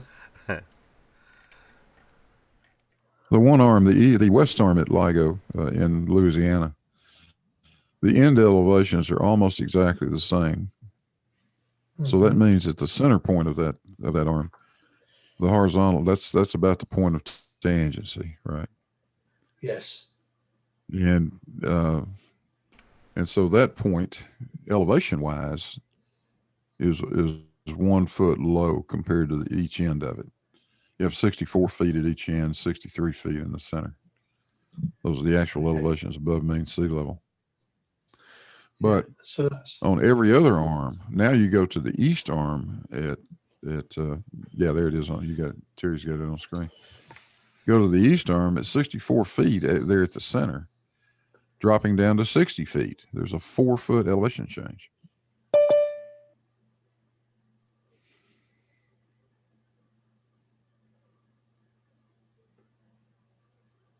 Again, if you work that out, though, 4 feet. 4 feet means you'd have about a 2 foot change in elevation over half the distance, right? So you Yes. should go from 64 feet down to 62 feet in the center, but you don't. You go down to 61 feet.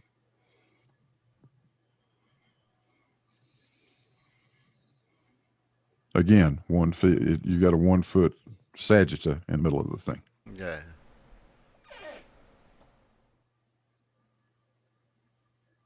It's fairly flat, the terrain, then, if that's built, if they didn't do much excavating for the low points, or the high points to the low points to build the foundations. Like that, we haven't. I haven't got the actual elevation of the tube section that's actually sitting on the foundations. Like how No, I don't have the. No, I don't actually have the. We don't actually have the tube data. We've got the concrete pad that it sits on. Oh, okay. I thought I kept a. And that's all you really need to know, isn't it? Is the concrete pad it's sitting on. Yeah.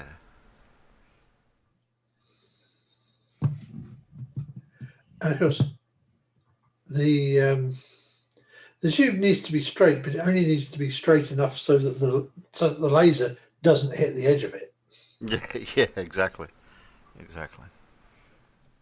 Yeah. So there's yeah, with a 4 foot with a 4 foot diameter tube, there's a little bit of wiggle room if it's not perfect. If the tube is not perfectly straight. Well, they wanted it in. They wanted the tubes as perfectly straight as they could possibly make them, and they're within 5 millimeters RMS. Wow. So yeah, no, I knew that. I knew they got it really, really straight. I'm just saying, that's perfection, and that's what you shoot for. And they got, like you say, they got damn close to it with 5 millimeters RMS error. Yeah. Yep. Are going to be cool doing stuff like that, with building stuff like that and using all the equipment and measuring devices, building something like that. I think I recall from one of your earlier videos that they were going for a fair bit less than that level of accuracy, but no, they actually beat the requirements by a factor of about 3. Yeah.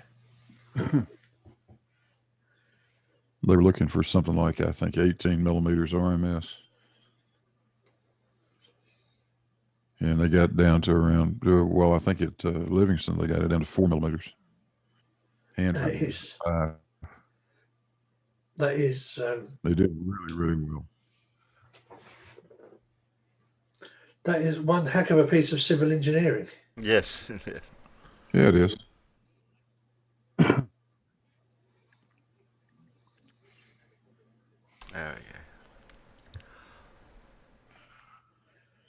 I'm sure the concrete contractor looked at hundredths of a foot and started thinking, "Holy crap! How are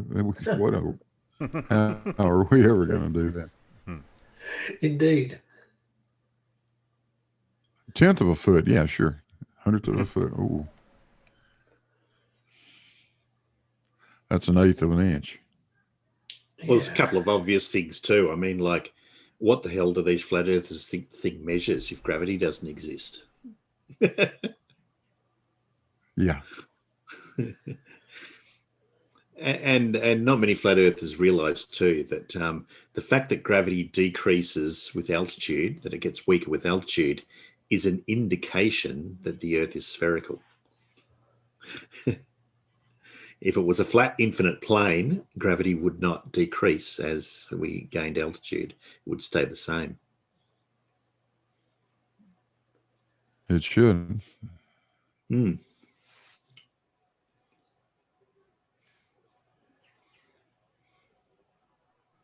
Well, they can't afford it. They can't afford to have gravity. It explains too many things. Oh, yeah. Yeah. And these hollow earthers, here's another physics fact for them. the fact that if you have a hollow shell of material, that the gravitational field inside that shell is 0. Yes. So there's all sorts of things that indicate that those are not the things that we're on.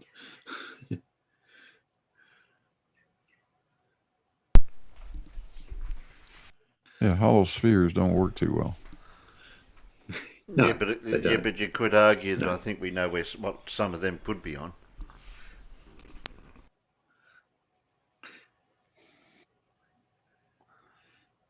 Yeah. Well, because I can tech, Terry, and I'm not a flat earther, I've managed to cobble together a system to bypass my shitty internet. I've created a personal hotspot on my mobile phone, which has got plenty of data available to it, and I've connected to that. So That's a good idea. we'll see how that. That bypasses. So we'll see. Yeah, we'll see how that goes. All right. So Okay. do you want to have another squiz at having a go at the quiz, or? Can you do Yes, a please. Can you do a Yes, technical please. error again and just give us the answer first before the question?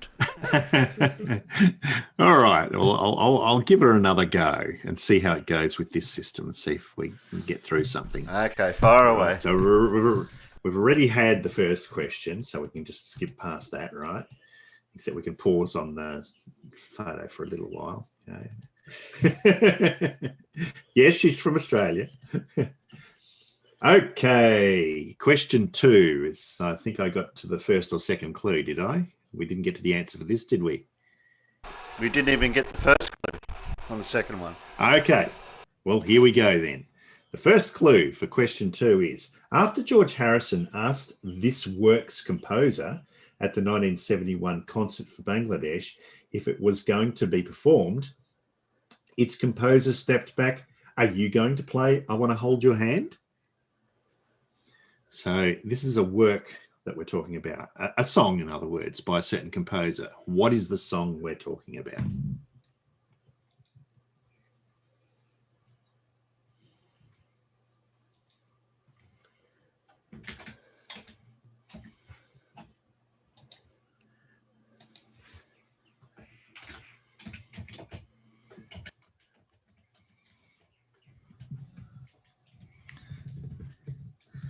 All right, I'll give you the second part of the clue. All right, second part of the clue is the Chad Mitchell Trio was the first act to release a cover of this work, which was debuted at Gertie's Folk City in Greenwich Village and based on the spiritual No More Auction block. What is the song? It's a very famous song. No, Irish, it's not While My Guitar Gently Weeps. But there are a few questions in here for you, Irish.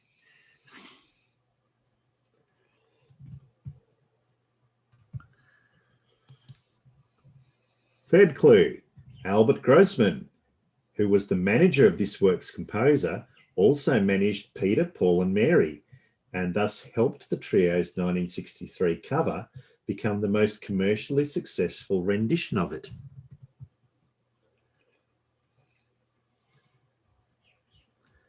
No, Dave Cannabis, that is not the song or the artist.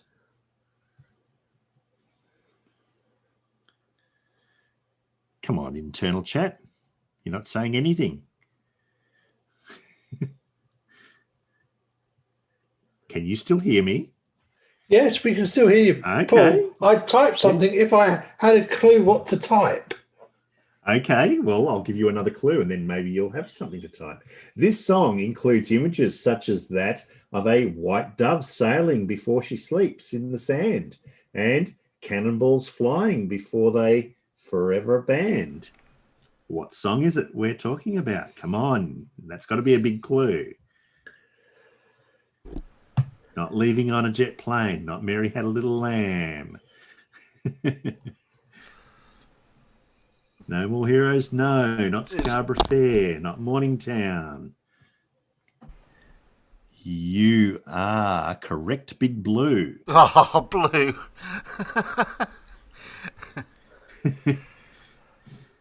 Blue's got the answer in the internal chat, folks. Come Oh, on. This song begins by posting the question, how many roads must a man walk down before you call him a man? I think Spooky Bedhair's Spooky got it. Bedhair got it, yes. The answer is Blowing in the Wind. Well done, Spooky Bedhair and Big Blue. I haven't Name this heard. Bob Dylan song. It was, yes, Blowing in the Wind. I haven't heard it for that long to remember it. Blowing in the Wind. I want to Right, see the. I want to question see. I want to three. see the wind blowing again. You want to what? He's just You wanna being see naughty. You want to see the wind blowing again? There you go, Terry. not the car going down the drag strip. That had nothing to do with Okay. Righto. Question 3. In Revolution 9, this dance is mentioned between references to the Watusi and El Dorado. Which dance is it that we're talking about?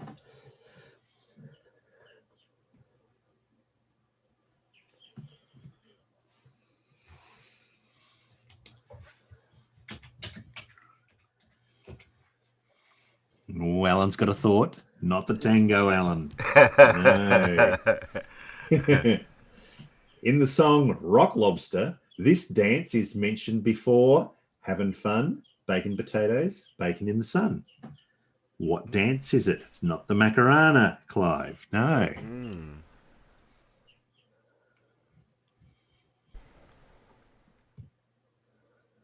Not the mashed potato.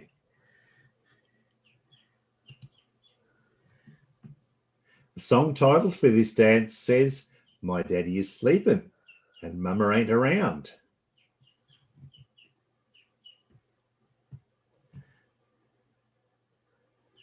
Not the samba, whatever that is. Not the swim. Haven't you heard of the samba? Okay. It might be yes. No. M. Okay. Joey D and the Starlighters popularized a song in this style, named for the Peppermint Lounge. Not the Watusi, not the Shatuzi, not the baked potato. No. Not the Time Warp. No. After lip syncing to Wayne Newton's Dank Showen on a parade float, Ferris Bueller leads the crowd in this dance. God, I can't remember. Yeah. That is the one, Terry. And Clive Wells was in with it first in the chat, followed closely by General Shady. I thought I got in before. Dora got Dora- it. Actually, Dora got it first. Dora got it Oh, first. yes. Dora beat me. Must be the twist. Dora beat Clive. Yep. So, yes, you're right. It was the twist. A song title for this dance kicked off a craze in 1960 when it was performed on the Dick Clark Show by Chubby Checker. This dance is performed to Chuck Berry's You Never Can Tell by Uma Thurman and John Travolta in Pulp Fiction.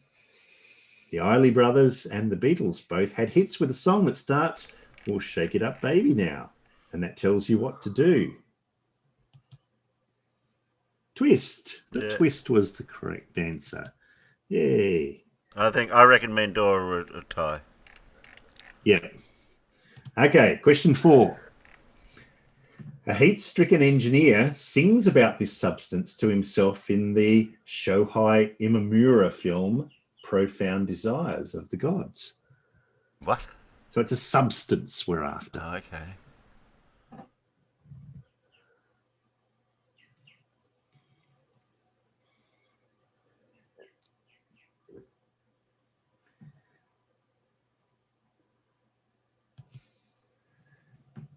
In the opening scene of Wong Kar-wai's Days of Being Wild, a playboy played by Leslie Cheung buys this product.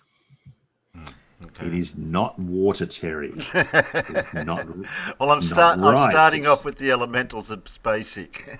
Yeah, it's not coal and it's not heroin. All right. Noriko and Hattori bike past an omnibus advertisement for this product in Vasujiro Ozu's film Late Spring.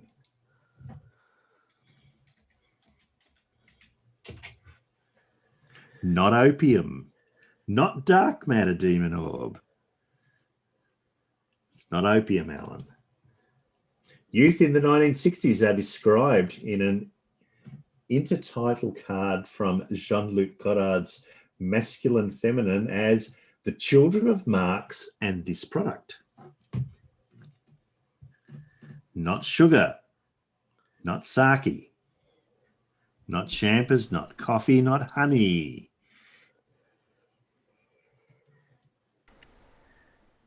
Come on, I'm going to give you, the clues are going to get easier now. Colonel Bat Guano says you'll have to answer to the company that makes this product before shooting a vending machine for change in Dr. Strangelove. Come on, you've all seen Dr. Strangelove, right? Not morphine, not champagne. You are correct, Terry. What? You are the first with the right answer, Terry. Oh, wow. And followed closely by Carl Edwards with Coca-Cola. Yes. Z discovers an item containing this product which falls out of the sky, causing strife between a tribe in the Kalahari Desert in The Gods Must Be Crazy. Yeah. Yeah. Name this drink created by an Atlanta-based company and contained in an iconic glass bottle. It is, of course, Coca-Cola. How come you couldn't get that one, Alan? The real thing. Yeah. Oh. Okay, question 5. This musician's first album to reach the Billboard charts was a 1971 collaboration with Canned Heat. Here's one for you, Irish Stew. Who was the musician? Well, Stewie should get this one from the first clue then. Yeah, he should. I think Death's a bit behind. I'll give him a bit of time. Should I be looking at the top chat or the live chat? The live chat. Yeah, live chat. Live chat if you can. And it helps if you put the stream on running at 2 speed as well. That helps keep the chat up to date. Well, it's all right. No, it's not Carlossus. It's not Joe Cocker, Irish Stew. No, not Joe Cocker. All right, another clue. Bernard Bessman was the recording engineer for many of this musician's early singles, including one in which he describes walking down Hastings Street and hearing about the Henry Swing Club. Who is it? It's not Brian May.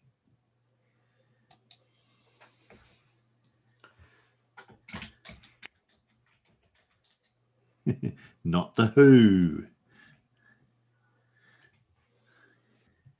Not Elton John, Alan. No.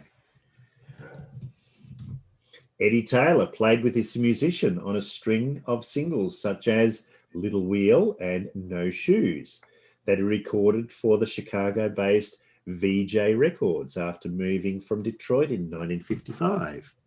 Not Cliff Richard, not Buddy Holt, but Irish has come up with the goods.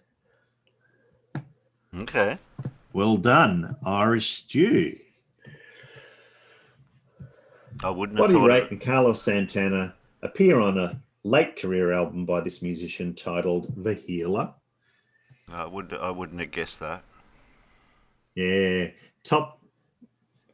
ZZ Top used a rhythm from this song by this musician for Lagrange, leading to a failed copyright lawsuit. In that song, they also quoted the lyric "How, how, how" from this musician's song Boom Boom. And name this blues guitarist who wrote Boogie Chillin'. And the correct answer, as Irish Stew got it, was John Lee Hooker. Okay. It's a shame we couldn't play music. Yeah. 6. Faith Fighter and Everyday, The Same Dream are works in this medium by the Italian left-wing collective Molindustria.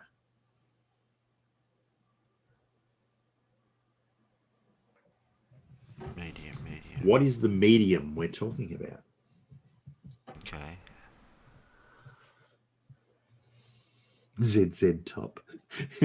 Doesn't sound right. ZZ top, not ZZ top. Yeah.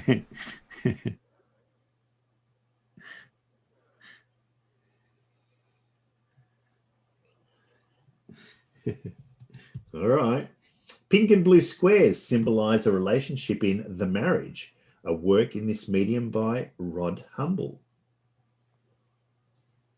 Not puppetry.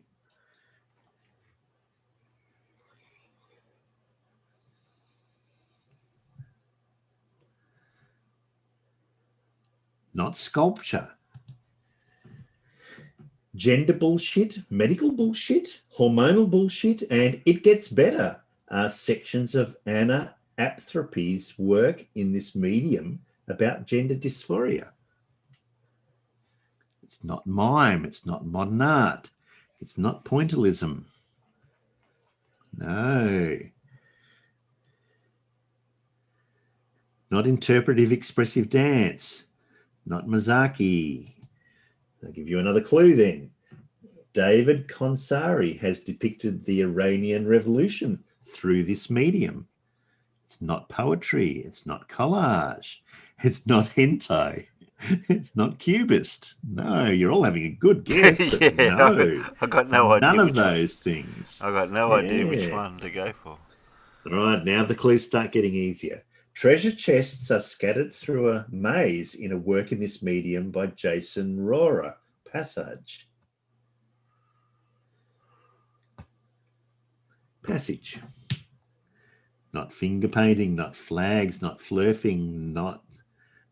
Well, our first death is on the right track, but what's the medium? And you are correct, Big Blue. Oh, okay.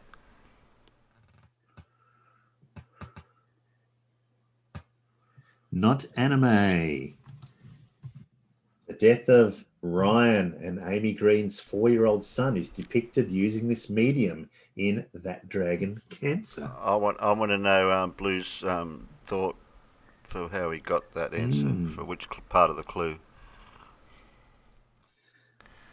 Digital what? Digital art's a bit too broad-ranging, Spooky Bed Hair. Not tapestry. This should give it away. In 2012, the MOMA inducted 14 works in this medium into their collection, including Mist and Katamari Damacy. Carl Edwards has got it correct.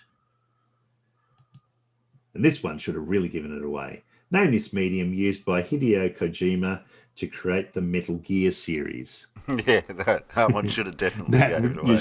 You should have given it away there. Yeah. It is, of course, video games or computer games I would have accepted, or digital games. Yeah.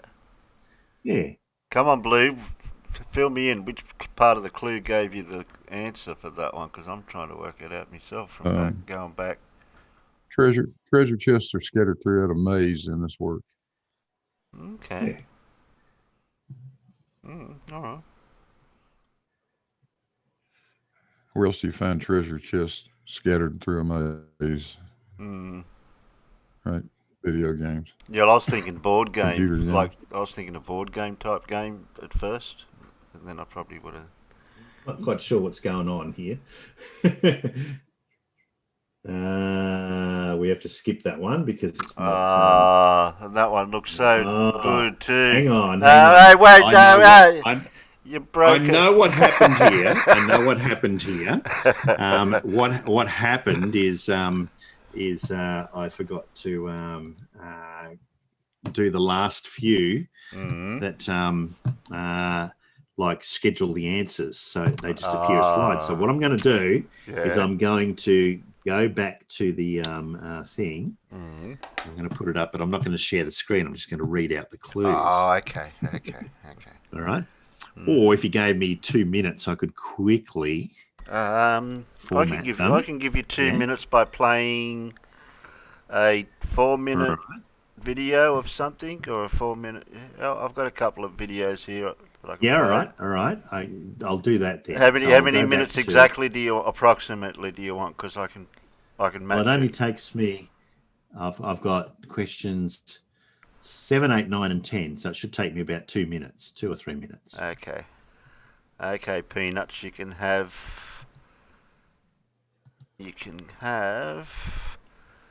a 4-minute. I'll give you a 4-minute video. 4 minutes. That'll do you. 4 minutes. There we go. I'll give you a 4-minute video. There we go.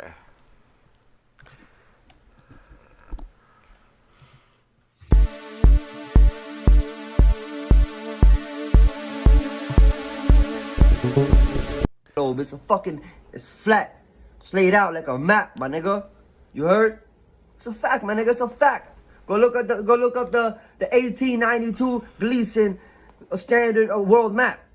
Okay? Everybody knew that shit was 100% accurate. Okay? Oh, really? They knew it wholeheartedly in 1892. They knew it was accurate. Okay? People believed that the world was fucking flat. Okay? They fucking knew it was fucking flat. Oh, that's not right. But why do they teach it in schools? They have a globe. The first thing you see when you go to school is a globe on the fucking desk, on the teacher's desk. A globe. They indoctrinate us, okay? People might want to ask why. Oh, why would they do that? Why would they do that? Because, nigga, all throughout history you had people who are conquerors. People who want to control the world and take everything for themselves.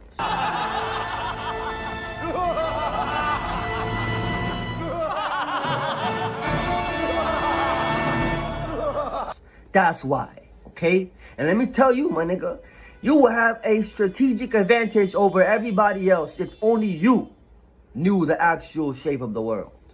War would be a playing field for you. War will be a game to you. War will be like a fucking chessboard where you control both sides. Oh yeah, that's how it always starts. But then later there's running and screaming. Okay? That's what happens when only you know the actual routes to take, the actual places to go to. You know what's what and where's what. Nigga, that is the craziest strategic advantage you would have over any war field. Okay? That's why people are made to believe that the world is a globe. Because if they believe in their little heads that the world is a globe, then the world is too big for them. In their heads, they can't wrap their minds around it. Okay? There's a reason in ancient times there were people like Alexander the Great, Alexander the Conqueror, who conquered the whole fucking world. There were many people who have conquered the whole world before. The majority of the whole world, actually. Here's the conquering hero. How were they able to do that? Huh? How were they able to do that? You know damn Skippy how, my nigga. It's because they had an actual map of the world. They knew where to go.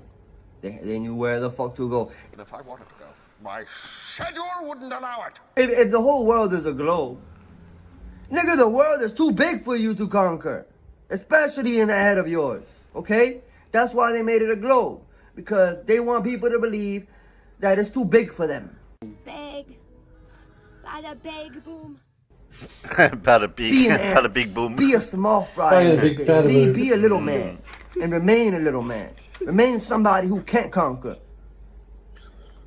That's why they made the world a fucking globe in your head. Okay?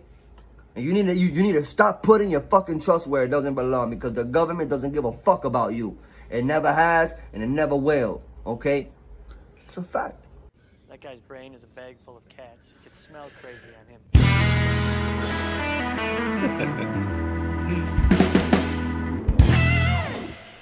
Where on earth do these people come from? I don't know. Yeah. Oh dear. I hope him All saying right, the I'm N. rolling I to hope go. him. Yeah, I hope him saying the N word wasn't too 2 foot rough. Okay, I better give you back the thing. You got it? Yep. There you go. Yeah, you got it. Ready to go. So we're up to question 7, right? Wow, that was a quick one. But, I forgot what happened. Yeah. Okay. Question 7. An essay about this very specific type of object begins with a set of 6 postulates, including one specifying that it must be a semiotic tool. This is a very specific type of object. Especially it's not just a blah, blah, blah, blah, it's a special kind of blah, blah, blah, blah, blah. And it's a semiotic tool in brackets. Yeah. Okay. That essay, which concludes with a paradox about a normal one of these objects, is from Umberto Eco's How to Travel with a Salmon. Not spheres. It's not Cox postulates, no. Travel with a salmon? Well, it's not a tumor.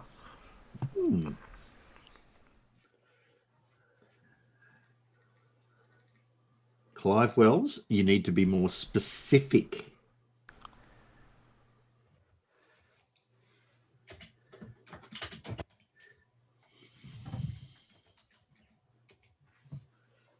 Yes, Alan. We can't.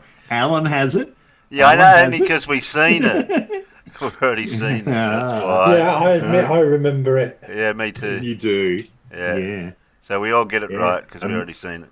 A man named Mynheer describes one of these objects to which his country's farmers objected in a passage from Lewis Carroll's Sylvia and Bruno concluded.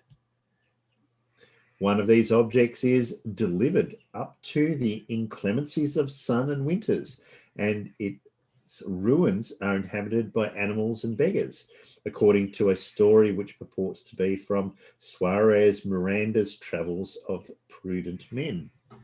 I still can't see. And no one has the answer. Yeah, Clive has the answer correct now. Now, yeah.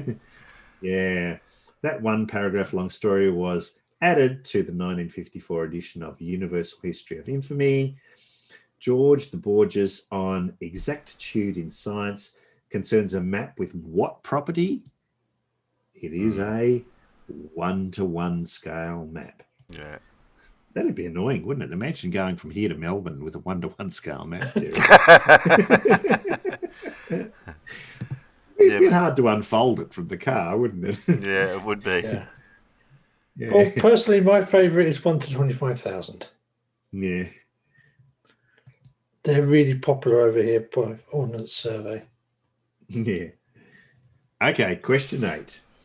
This food turned out to be the contents of the pouch of Captain Pouch, who promised during the Midland Revolt against enclosure that the contents of his pouch would protect his supporters from harm. What were the contents of his pouch?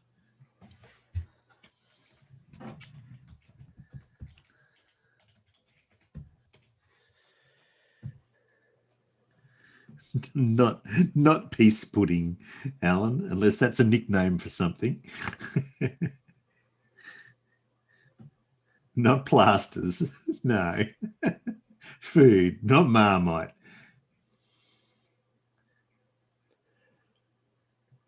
No. Paul, peas pudding is a traditional food eaten in Britain during the Middle Ages, particularly. Okay, yeah, but it's not that. The current president of Somalia, Mohammed Abdullah Mohammed, is nicknamed for his love of this food. Now, we do have some correct answers out in the peanuts. But no one in the internal chat's got it yet. Barley bread and this food were used in a form of Anglo-Saxon trial by ordeal called corsned. Curry. It's not curry. To pass the time at Congress of Vienna, Talleyrand proposed a friendly contest in which each country entered a food of this type. You got it right this time, Alan. And I do believe that if I go back in the chat, where's my mouse? John Rapp? Yeah. Yeah, John Rapp got it first with cheese, and then a few others got it with cheese as well. Yeah. In his diary, Samuel Pepys recalls burying some of this food during the Great Fire of London. Burying it so it wouldn't melt, I suppose. Yeah. Yeah. Charles de Gaulle once asked, how can you govern a country which has 246 varieties of this food? Name this type of food, whose varieties include Roquefort and Brie. It is, of course, cheese. And you didn't put anything in there to mention Rollis and Gromit? No, I didn't. No. Yeah. Okay, question 9. In 2018, a tourist in Portugal was accidentally injured by descent into limbo, an artwork very frequently compared to one of these things. What are we talking about? What is one of these things?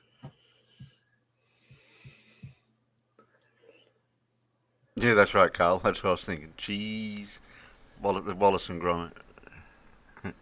Yeah.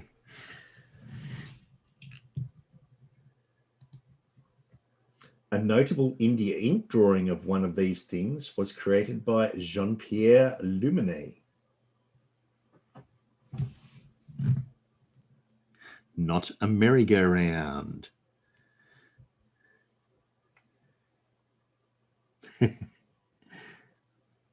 But the peanuts are right onto it from the second clue.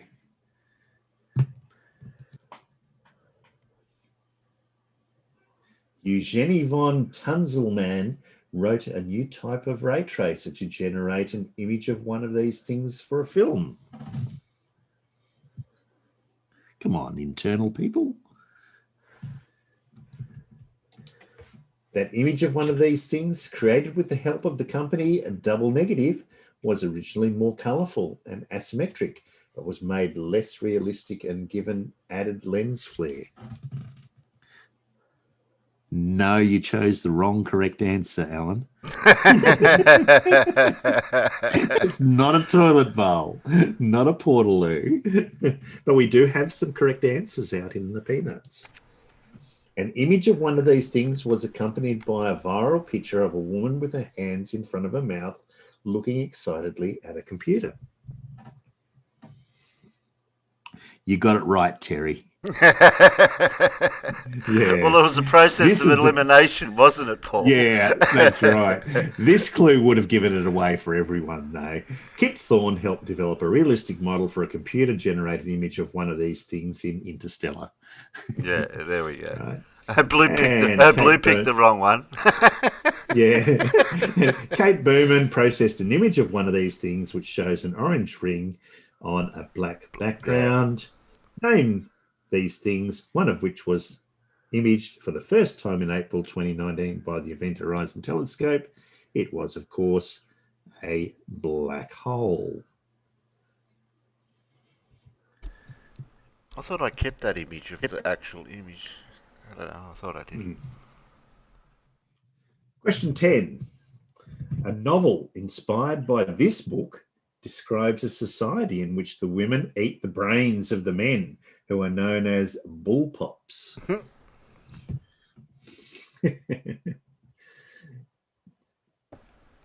So it's the book that did the inspiring that we're after. Okay. Yeah. Book.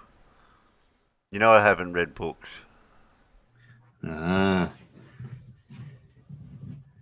Blue Oyster Bar. Come on, internal. Woman's Weekly. Yeah, right. Yeah. I'm not going to guess that. Another novel inspired by this book describes a world whose inhabitants speak a language composed of musical notes. Oh.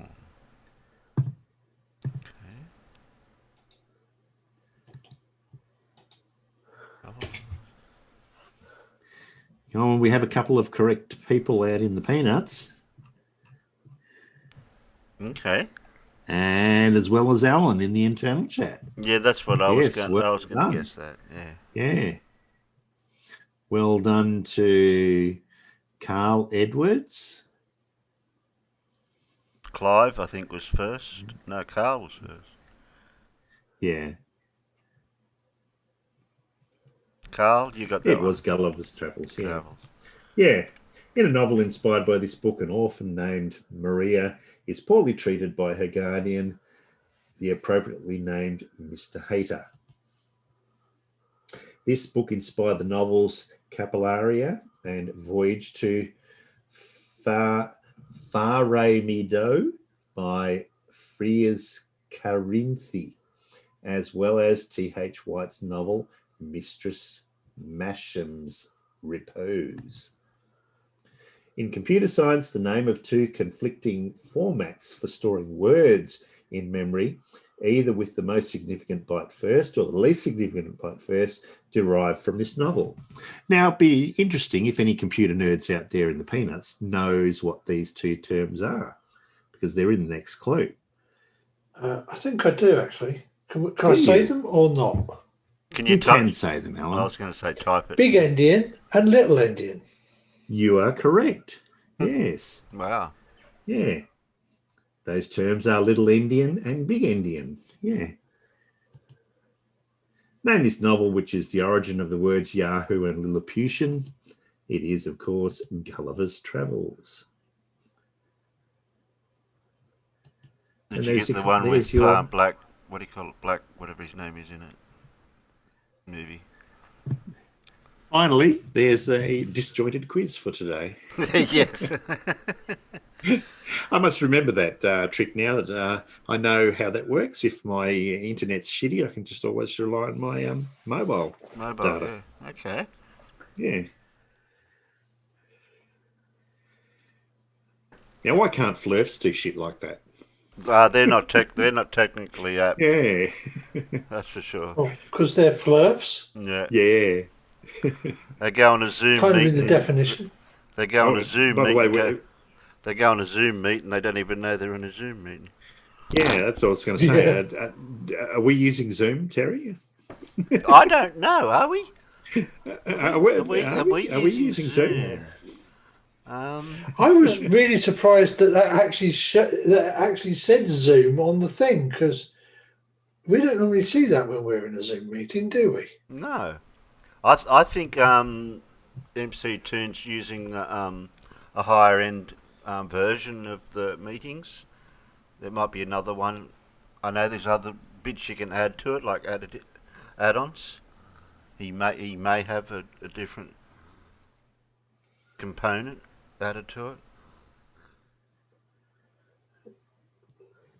That's just my guess, anyway, because I don't see anything that can have that as a what they call it, a transparency that can come. Well, yeah, it was like it had the Zoom thing on it. Yeah. I mean, when I was on with him the other week, it was exactly like being in a Zoom meeting with you. Oh, what's these reactions I can do? What are they for? Where do they go? Oh, got me. Oh, they can go on my screen. I don't know what it was then. How do I get rid of it? Oh, it goes away. Comes up on my screen in the top corner.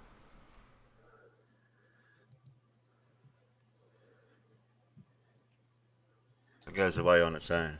Yeah, it goes out in the peanuts. Yeah, there we go. No, I don't think I have any other option that does anything that I know of.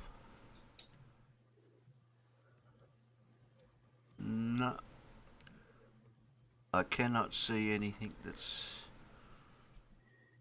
that gives that. I'd have to check in the options to see if anything comes up for that. Because it might say displayed in the corner or something. I'll have a look at that. Alright then. What else are we doing? Big Blue is shocked. Okay. What? Yeah, that's the only ones they have in the reactions. You only get 1, 2, 3, 4, 5, 6. It's a shame they couldn't import more. Because that'd be good if you could have more of them on your screen while you're talking. If you wanted to have something.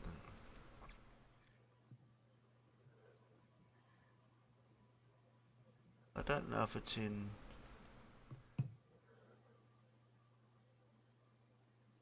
No.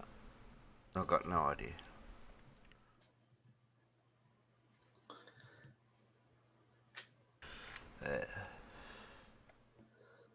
I've already watched a video.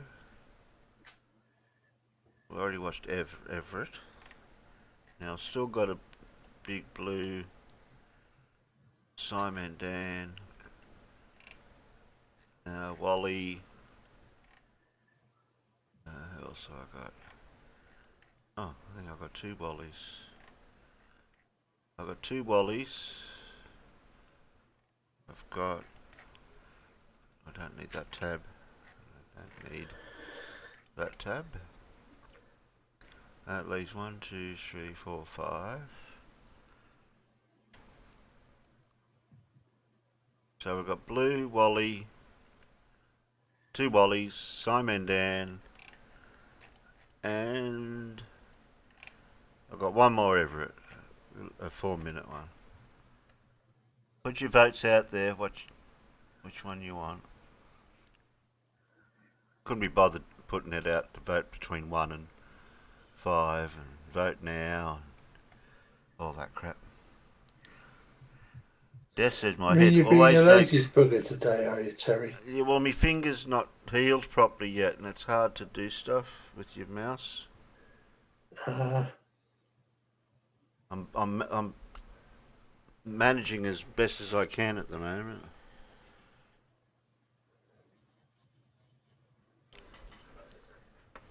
Four. Because everyone's going for a 4. How do I do a 4 when I don't even know what... What do you mean the 4th tab? 2 Wallies is good, but bad. Vote. Yeah, but no. Now. John Rapp's going vote now for me.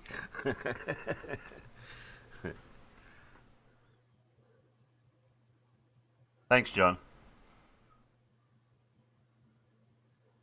You want to be the new secretary, John? I've got a position vacant for that.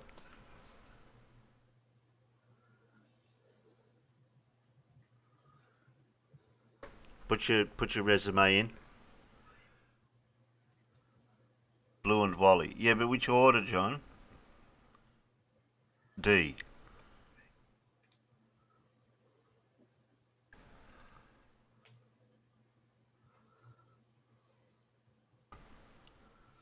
Sitting in a tree.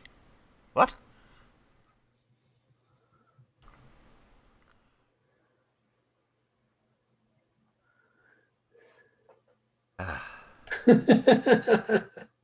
I got no idea. Oh, no. Blue and Wally sitting in a tree. KISS. Yeah, let's stop there before we go too far. But I believe that is the song that had popped into Dora's head there. Oh, okay. Use the other hand, as the actress said to the bishop.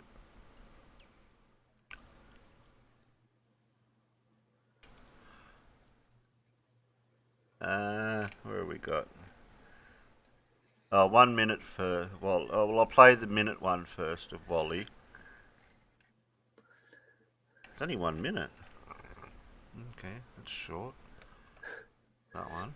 John Rapp, do you really want to be on a casting couch around Terry?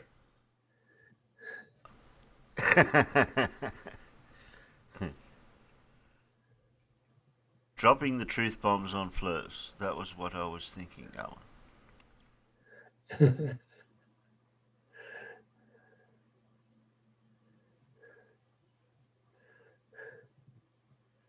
There we go.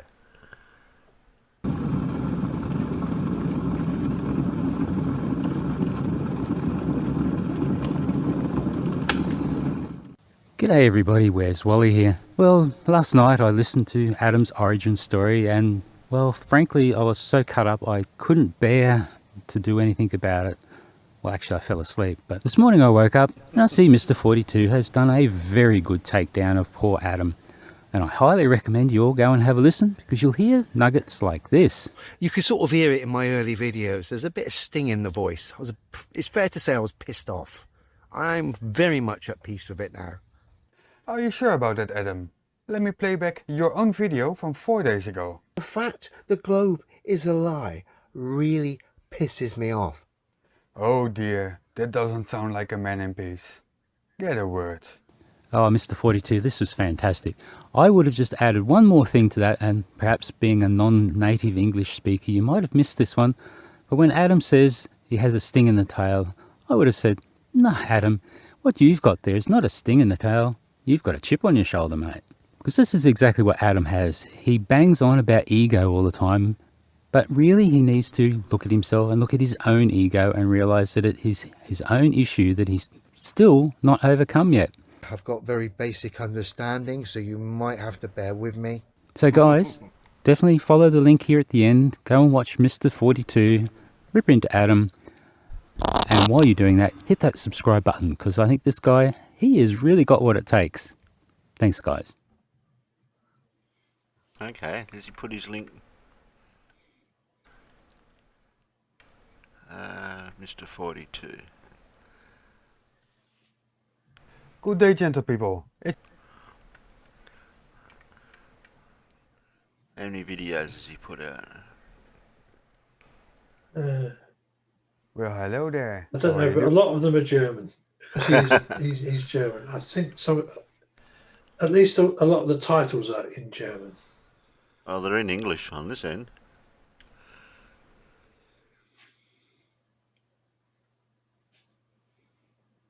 No, he's put out a few. What? Okay, there seem to be lots in German when I looked earlier, but that might be just me.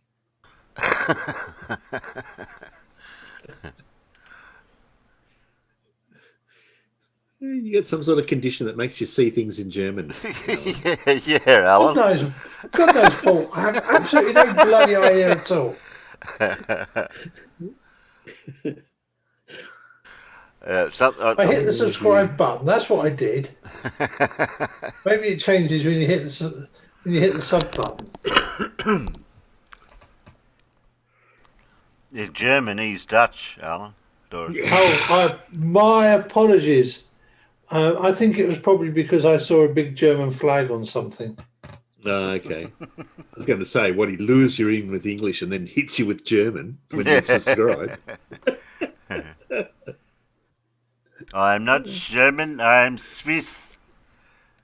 That's what that says. That's what that says.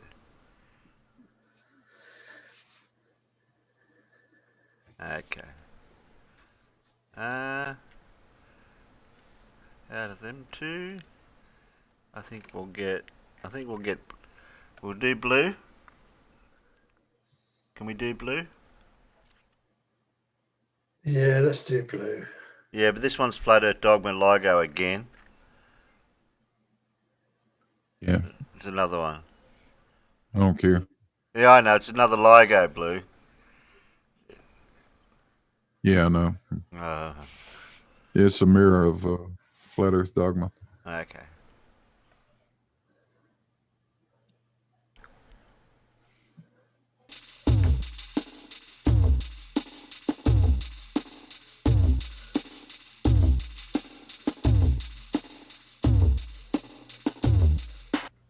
Hello everybody, welcome to Blue Marble Science. A couple of weeks ago I did a video on LIGO and I looked at the Livingston, Louisiana facility and compared the elevation data for the pad that the vacuum tubes sit on, and it clearly shows the curvature of the Earth. Well, F.E. Dogma has taken the Hanford, Washington information and done the same sort of analysis, and it shows exactly the same thing. Now, just to remind you what we saw previously, if we look at the west arm for Livingston, we find that the measured elevations above mean sea level at both ends of that vacuum tube are about 64 feet, just slightly more than 64 feet. But the elevation in the center is 63 feet. Now, if mean sea level is truly a flat plane, there's a problem. Those elevations do not form a straight line. They form an arc that looks like that. On the other hand, when we take those elevations and apply them to an arc that has a radius of 3,959 miles, it does form a straight line. Let's take a look at F.E. Dogma's video. There'll be a link to it in the description.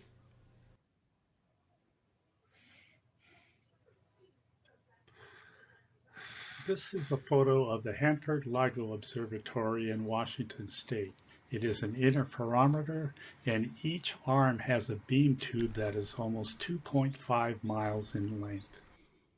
Now, the light that enters these beam tube actually reflects between two mirrors at each end about 300 times.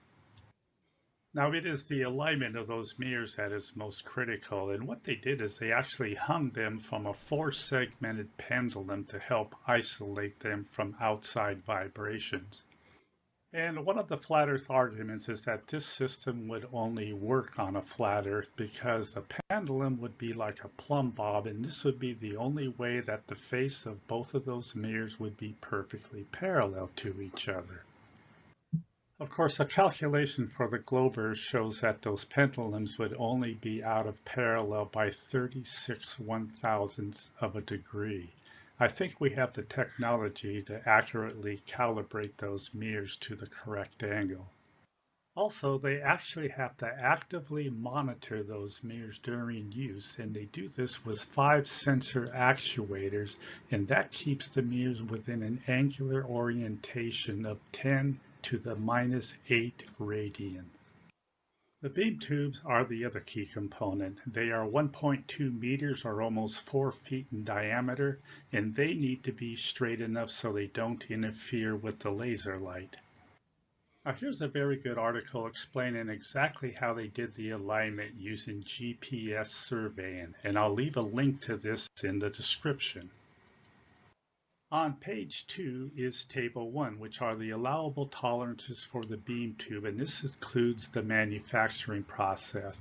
But if you look here, this is the tolerance from a perfectly straight line that was allowed when they did the final assembly and alignment with GPS, and that was 1.8 centimeters or less than 3/4 of an inch.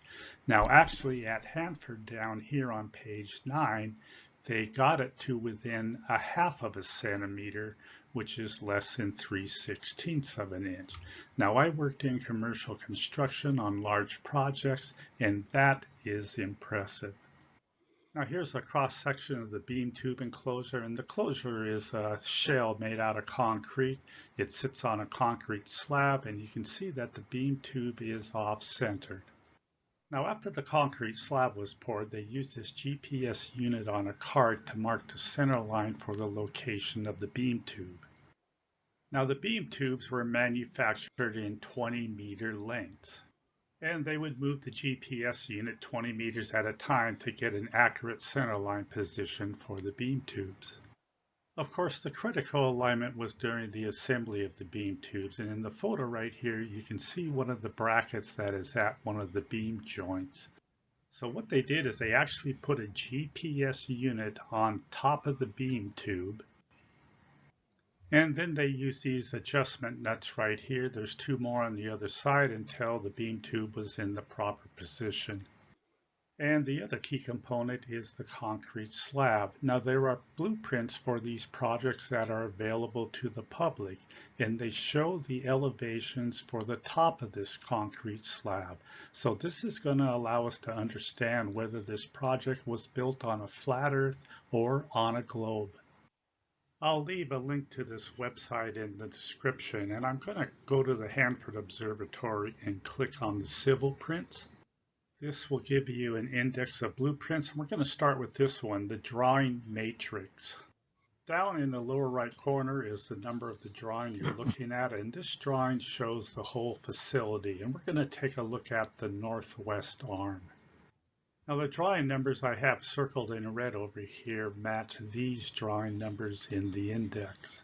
Here is the Hanford LIGO Observatory on Google Earth showing both the northwest arm and the southwest arm. And I've aligned the matrix drawing so it matches Google Earth. Now I've turned everything so the northwest arm goes horizontally across the top, and here is that matrix drawing. I have the corner station, mid station, and end stations lined up.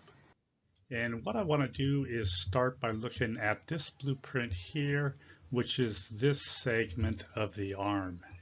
Now down here where it says location confirms that we're looking at the correct drawing, and this lower drawing is the overhead of the beam tube, but I want to take a look at this profile of the concrete slab up above. These dotted lines up here show the side profile of the concrete slab. Along the bottom we have distances that are marked off in 100-foot segments, so this drawing goes from 0 feet to 1,400 feet. Over on the left we have elevations that are 10 feet apart, so each one of these smaller lines represents 1 foot. And at every 100 feet we have an elevation for the top of concrete slab. So I'm going to start with this elevation at 0 feet that is at the vertex of both arms. This is a blow up and we have an elevation of 533.78 feet. And I'm adding that elevation to the corner station on Google Earth. And next I want to find the elevation for these 4 distances. Those elevations are on these drawings. Here are the elevations. Now we can see that the elevation decreases by 4.15 feet from the corner station out to the end station. So let's compare this to the flat earth and the globe models. Now on both models, a horizontal line is perpendicular to a vertical line at the location of a surveying instrument, and on both models, a level line is a line of equal elevation above mean sea level. Now I've added water levels to help explain this, but on a flat earth, a horizontal line and a level line would be one and the same, and of course on a globe, a level line would curve down from the horizontal line. Let's start with the flat earth. Now it would make the most sense if we had the same elevation for the length of the arm.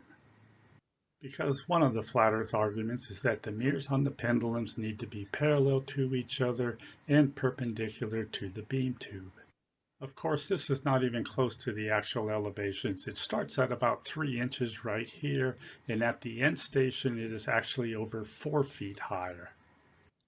Of course, it would be possible to build this on a slope. And these would be the required elevations using the same rise over run ratio. But that does not match the actual elevations. In the center here, we're just a little bit over a foot lower, and on each side, we're just a little bit over 9 inches lower. And ironically, those elevations represent a line curving up, which of course brings us to the globe. And on a globe, a level line of equal elevation will curve down from the horizontal line. So this is a globe level line of 529.63 feet. And this is a horizontal line that is tangent to the end station. Now what I drew down here is just a smaller representation of this graphic up here showing curvature drop calculations. So here I've added the actual elevations of that concrete slab, and what I'm going to do is I'm going to do earth curvature calculations for each one of these distances. I'll add that value to the 529.63 foot elevation and see if it matches the actual elevations.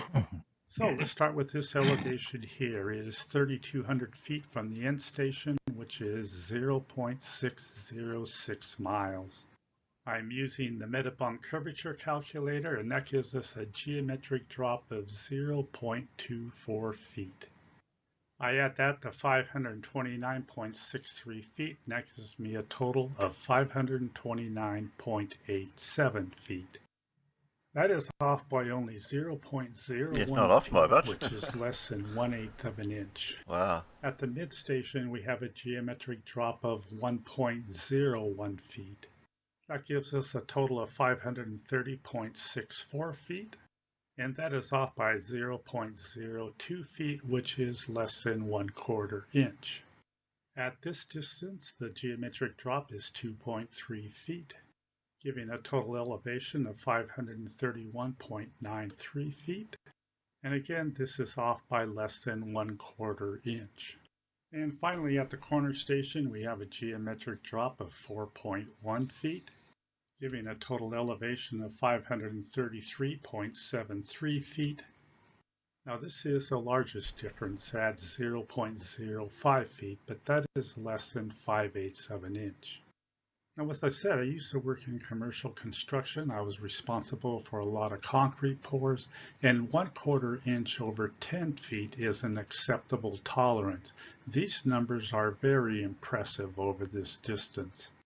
5/8 of an inch is not even going to be an issue, because look at all the clearance you have between the bottom of that beam tube and the concrete slab. And what is very obvious is that these elevations do not work on a flat earth. It would not even work on a flat earth if that slab was designed as a slope, because it would be just over 1 foot low in the center. So my calculations support what was said on page 3 of the alignment document. The fundamental coordinate system for the alignment was the Earth ellipsoidal model WGS-84. Now I also use these blueprints to do calculations for the southwest arm. These are the elevations from the vertex at the corner station all the way out to the end station. Again, I have a horizontal line that is tangent to a level line. The only difference is the elevation here is 533.78 feet. And these are the actual elevations of that concrete slab.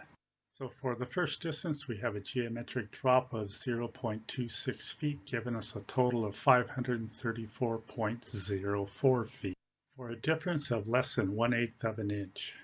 At the mid-station, we have a geometric drop of 1.04 feet for a total of 534.82 feet. Well, just like the northwest arm, the error is less than 1/4 inch.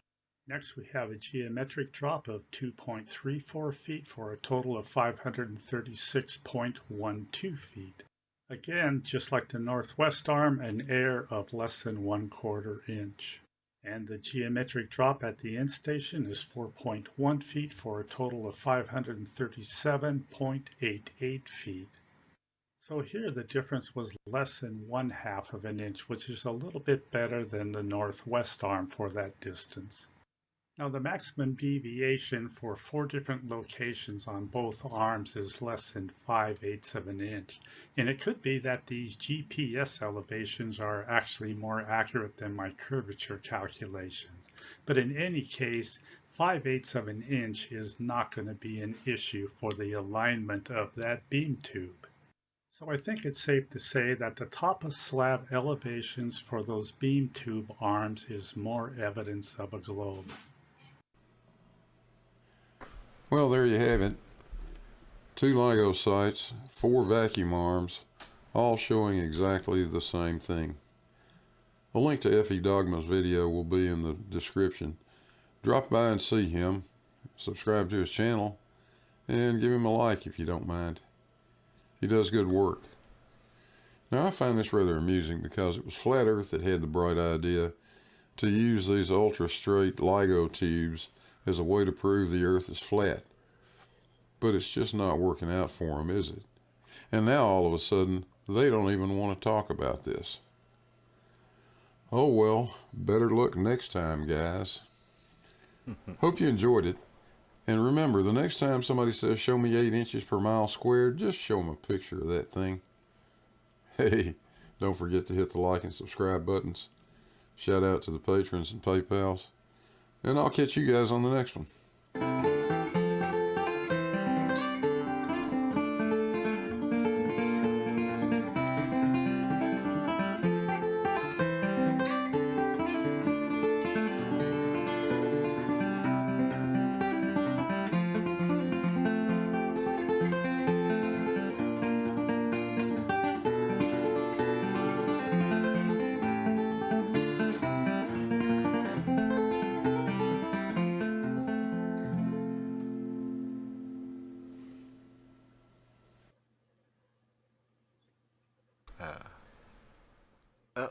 Lou, isn't there a third installation very similar to those two over here in Europe somewhere?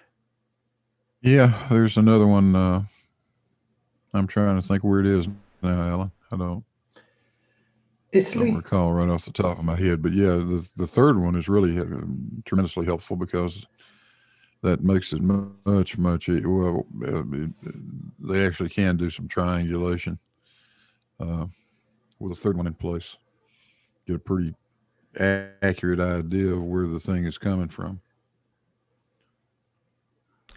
There's a typical example in that analysis when he done the measurements comparatively to the Earth curve calculator, where they're only out by a couple of mil here and there, and even a centimetre in some on a couple of them. The flurfs usually just say for those type of oh well, that's not the same.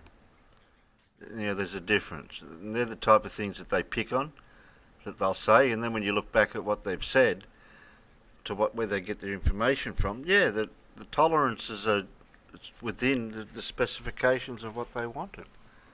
A couple of mils is not a lot.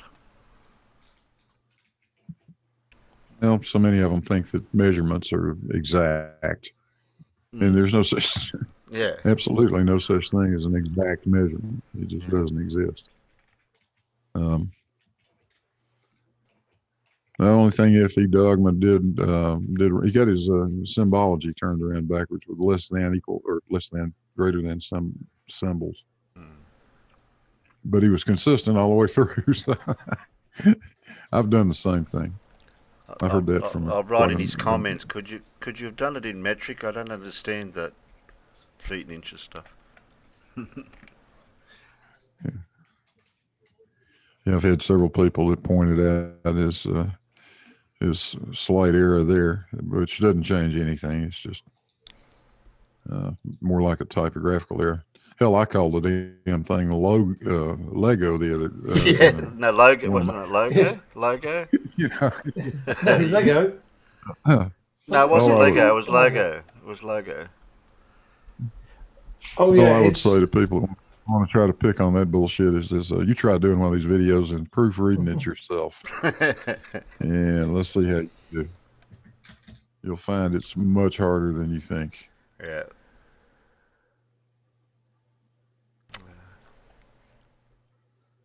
So don't send me any more damn comments about less than, greater than symbols. Okay, I want to hear it.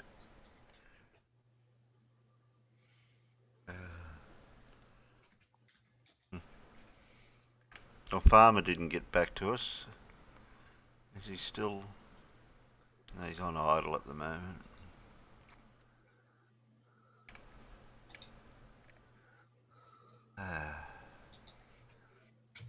Grab that again.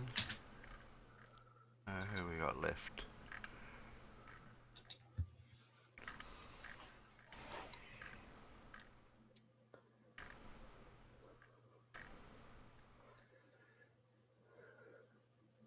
Oh, gotta grab that again. Oh, mine. Oh, I think everybody in the side chat was telling us it's in northern Germany, not Italy.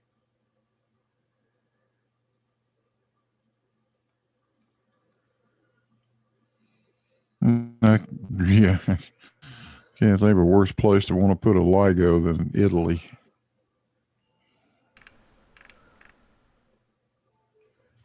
They tend to have a bit of seismic activity. They do, don't they? Yeah, I was forgetting that because Italy's still being whooshed up into the Alps on a geologic on a geologic scale, at least. That's quite an active region. You would not want to be wanting to put one of these things around there. Otherwise, it'll end up on top of the mountain or down in the Mediterranean. Oh yeah. Yeah, or just sitting at a funny angle and no longer very straight.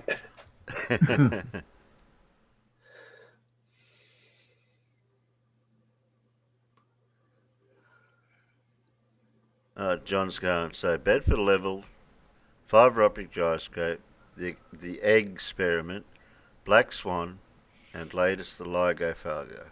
What's next, I wonder? Well, we're definitely not going to help these flirts out, that's for sure. They want to keep coming up with this. Well, that's their choice, I suppose.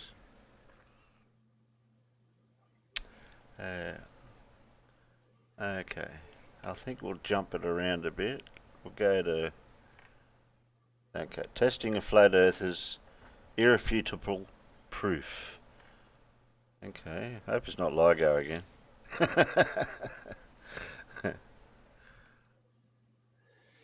Fred, I think the smooshed is what you. I think the smooshed is what happens when you finish doing the whooshed.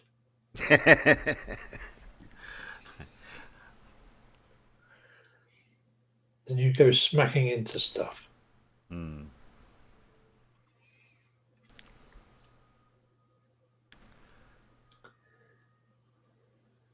I was just catching up on the peanut gallery. Oh, we're talking about planes. Oh, I'm not going there. Not going there. I've seen that comment. Hey, Airfix kits, it's nothing. It's not real planes. Yeah. I don't know if I ever got an Airfix plane when I was younger. I remember just getting cars. Yeah. I don't think I got a plane. Yeah. No, well, the original comment was that my ex's uncle was a fighter pilot in the Second World War. Oh. And it always got a funny look, especially when I was in the RAF, because people would always ask, what did he fly, Spitfires or Hurricanes? And the answer was 109s. Because he flew in the Luftwaffe for Germany, being Austrian.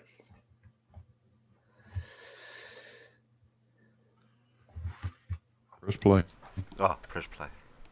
Is find fresh flat earthers who think that through their videos they're bringing fresh ideas to the internet. And that is precisely what I've done for today's Flat Earth Friday. Does this flat earther have anything different to the rest of them? Let's find out.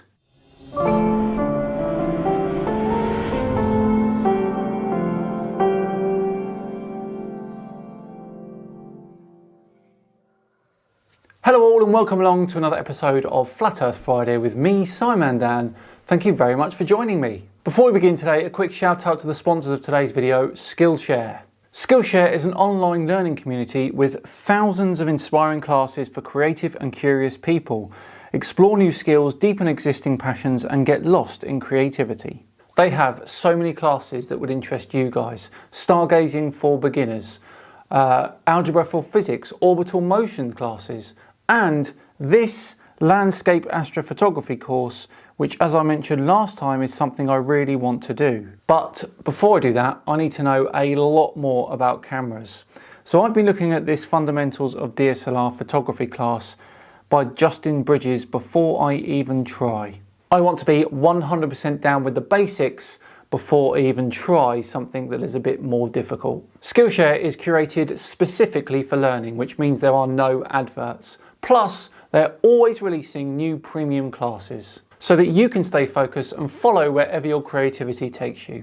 No matter what 2021 brings you, you can spend it creating something meaningful with Skillshare's online classes, because time is what we make of it. The first 1,000 of my subscribers to click the link in the description will get a free 1-month premium membership trial so you can explore your creativity.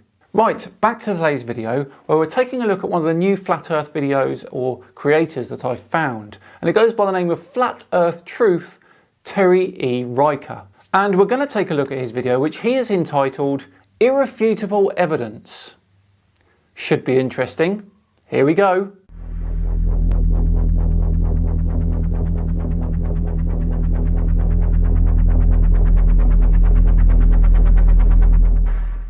Good evening, everyone. Just wanted to do a really short video on a flight from New York to Moscow, Russia. Okay, now if you look up the flight pattern on Google Maps, it will show you a route leaving New York, going through the tip of Canada, then through the tip of Greenland, then through the tip of Iceland, through Sweden, and then into Moscow. And there is an excellent reason for this. The projection of a globe onto a 2D map like the Mercator one that you're showing here. Now let me zoom in on this map so you guys can see that better. Like I said, it leaves New York, goes through the tip of Canada, through the tip of Greenland, through the tip of Iceland, over Sweden, and then into Moscow. And we aren't refuting this. Here is what it looks like on a globe as part of a great circle, which is of course the shortest path between two places on a globe. So Terry's little map here matches reality. Now, doesn't that seem a little bit awkward to you guys? We all know common sensely the fastest way from point A to point B is in a straight line like this here. Sorry, just quickly, common sensely. But anyway, yes, it is a straight line, which is a line from the Great Circle, which, if you look at the image here I just showed from above, it looks pretty straight to me. I mean, you do not have to be a rocket scientist to figure this out. It's common sense. From point A to point B is a straight line that will always be the fastest and shortest route. The problem is you have drawn a straight line on a Mercator projection, which means when you adapt that for a globe, it will no longer be the shortest route. So anyways, on a globe, this would be your shortest route from New York to Moscow. Incorrect, as I just mentioned. But instead, this is the route that they give you. Now, I'm going to show you why they take this route. Obviously, I've just explained why, but we'll see if his reason is just as good. Let's go to the flat Earth map. Now, check out what you have to pass to get from New York to Moscow on a flat Earth map, a straight line. Check this out. The edge of Canada, the edge of Greenland, straight over Iceland, straight over Sweden, and into Moscow. Oh, don't want to pull you up too much here, Terry, but if we look at an actual straight line on your flat Earth map, we can see that it passes north of Iceland, whereas the Great Circle line passes south of Iceland. Just saying. Terry, pause a second, please. Huh. If you were to replot that Azimuth equidistant map using the centre line of his Great Circle, that would then give you the correct route for it. That would then make the Great Circle correct on the map. Thing is, the centre's not that the North Pole and where the centre is are not that far apart, so it's not going to make a lot of difference on that projection, is it? That projection is actually not going to be that far out of the correct direction, because he's passing in a straight line very near the North Pole.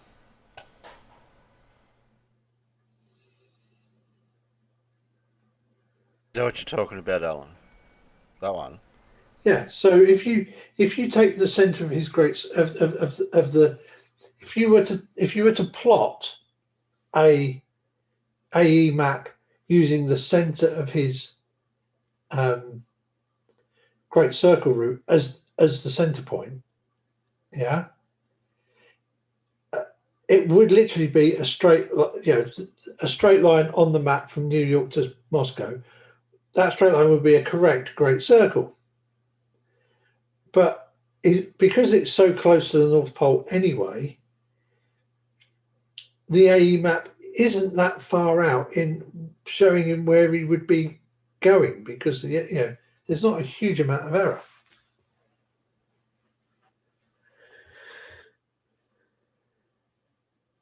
Did he draw it on a Mercator map?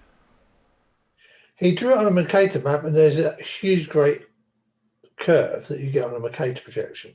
Yeah. But with any azimuth or equidistant map, if you have a straight line that passes through the origin from to 2 points, that's going to be a Great Circle, because that's the point of the map.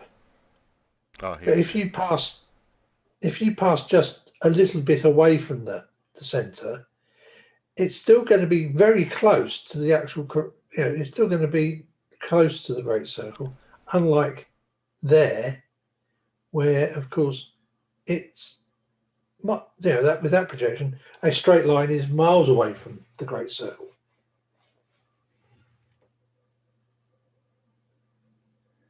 Oh, okay, Dora, there's only one AE map.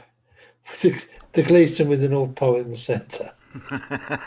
Sorry, I never realised you weren't allowed to make AE maps using any point on the surface as your origin. Because, how else did our plan position indicator radar displays work?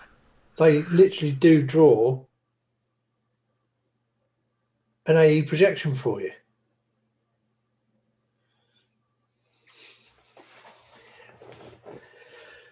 Iceland, whereas the Great Circle line passes south of Iceland. Just saying. Huh, imagine that. There you go. Now it makes sense. The flight pattern makes total sense on a flat Earth map because it has to go straight across those countries to get to Moscow. Now here's what the sun should be doing on this type of flight. The plane leaves here from New York. You're going to see the sun do this right here. You're going to see it moving in its summer solstice. You're going to watch it because it doesn't set in the northern hemisphere right up here in the Arctic, around the Arctic Circle, which you have to pretty much cross almost as the Arctic Circle is about right here to get to Moscow from New York. So you should be able to see the sun the whole time coming around as you're flying from New York to Moscow. This is what you should see on your left side the whole time. You should see it go out. It should fade out of your distance just a little bit and then come back around and meet you before you ever get to this destination. If you leave New York going to Moscow, you will see the sun the whole time, and it will come around and meet you in the east before you ever get to your destination. It takes 24 hours. Moscow. Well, depending on the time of year that you fly, that could be the case. But as this flight is not completely in the Arctic Circle, I would postulate that the sun would actually set at some point. And I'm going to show you that right here on video. Check it out, guys.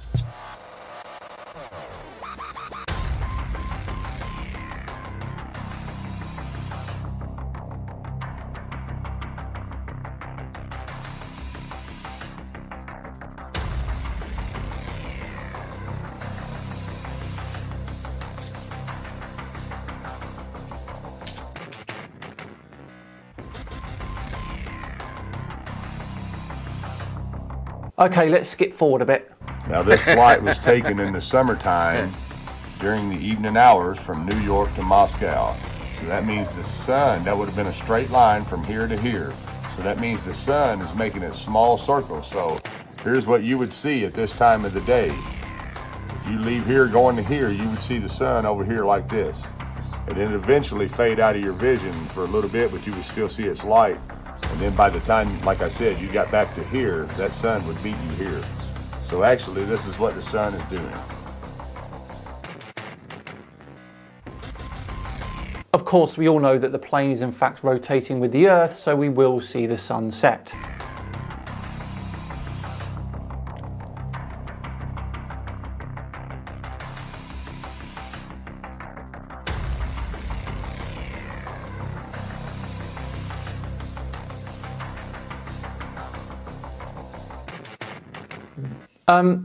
I'm not being funny, but that sun has pretty much set, buddy. So this has just proven you wrong, hasn't it? That's about how bright the northern sky is here in Norfolk all night around the solstice. Sort of like a twilight. Right, enough of this. Let's skip to the landing. Yeah.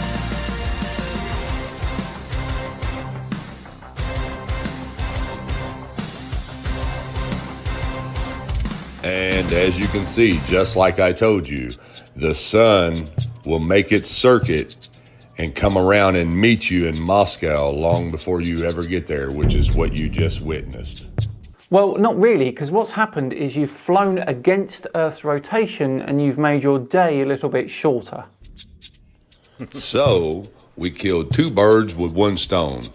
We proved why the flight pattern passes over Greenland, Canada, Iceland, and Sweden, because it has to. That's what's in the straight path between New York and Moscow. No, that was more of a misunderstanding about Great Circle's flight paths and Mercator projection maps. On a flat Earth. Now, the second thing we proved is in the summer solstice, the sun makes a small circuit, and you've seen the whole flight. The sun never disappeared. Its light stayed in view the whole time, and then it came back around. The sun disappeared, but the light beat the plane to Moscow. But it did set, which it wouldn't do if the Earth was flat. Checkmate, buddy. You've debunked yourself. Well, there we go. What a turn up for the books that was, hey? Thank you all so much for watching another Flat Earth Friday. If you enjoyed it, then please do like the video and subscribe as well if the feeling takes you. Just enough time to once again thank Skillshare for sponsoring today's video. Remember, the first 1,000 of you to click the link in the description gets a free trial of the premium membership so you can explore your creativity. I have been Simon Dan. Have yourselves a great weekend, and I'll see you all on Tuesday, where the man who I've heard keeps a giant inflatable banana in his backyard, which he calls Dr. Peel, Mr. Matt Powell Official, is back. See you then.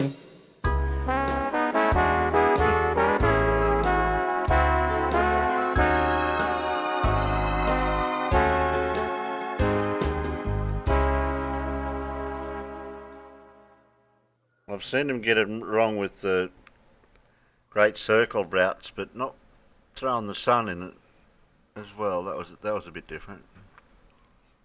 Yeah, it's not too clever a picture because there's a flipping great big bright white light source in the middle of it as well.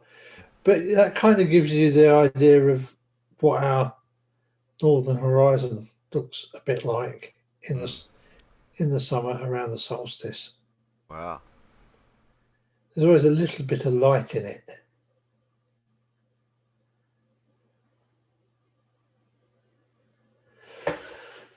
Because I would have really liked to have been out, to get out, especially really close to the solstice this year, if it hadn't been bloody raining every night, to try and see if I could get some decent proper shots of noctiluminous clouds. You know, I've experienced that exact thing many times. For years, would frequently make trips into Sweden. Usually sometime around the solstice.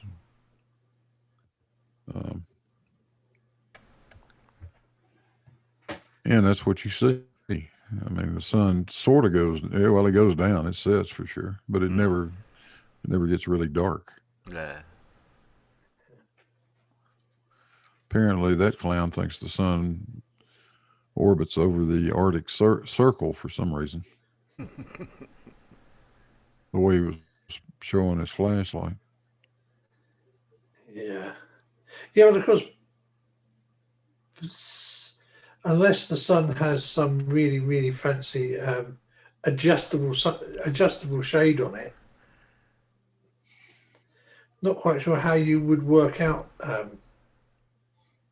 the spread of light over the planet, over the surface of the Earth, on a flat one. It's absolutely impossible.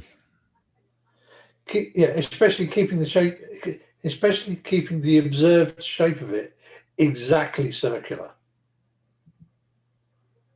Oh, sorry, slightly obliquely circular.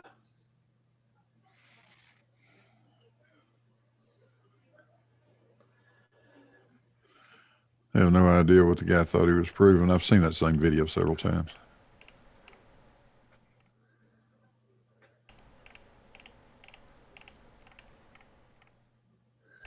Well, the actual 24-hour sun in Antarctica is the one I always like to throw at them. You actually can see the sun 24 hours a day. Yeah, and I guess you're going to ask the other question is how come from sort of September to March, why does the sun rise and set south of east and south of west? Yeah, it does. Yeah. In Australia. Yeah. Can't explain that one. I just divert straight away from that one.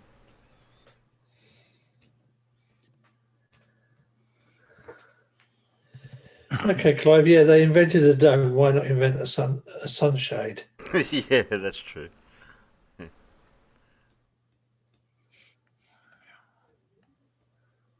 Yes, John. That's what we just said. Okay. But of course, it still goes round to the north of you during as it goes round during the day, doesn't it? Yeah, that's weird. That. You know, so at solar noon, the sun is it's more overhead. due north of you. Yeah. Well, it's due north, unless it's the solstice and you go all the way up to Darwinish area. Yeah, at Darwin. Where Yeah.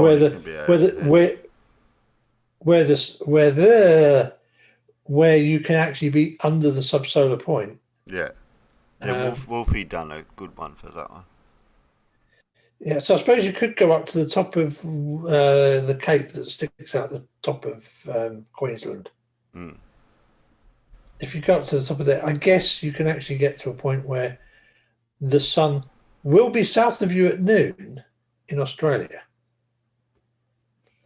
At least for some of the year. Yeah. No, they can't explain that one.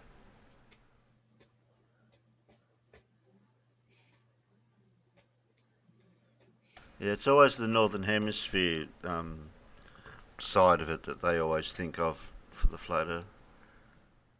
They think it works. They don't think of the Southern Hemisphere, do they? Well, the approved AE map that we almost use centered on the North Pole. That's not that far off if you're traveling a long distance and you're going to pass near the North Pole.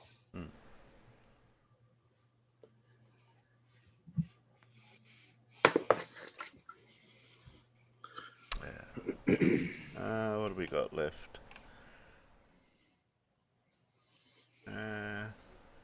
I've still got another Wally. Okay. And who else have I got left? Flat Earth model for $5 from Everett. I'll do Everett and then we'll finish off with Wally. These are only just fairly quick ones.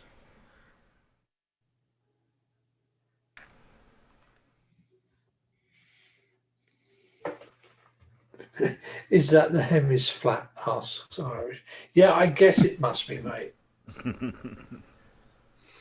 Yeah, not hemisphere, hem is flat. Yeah.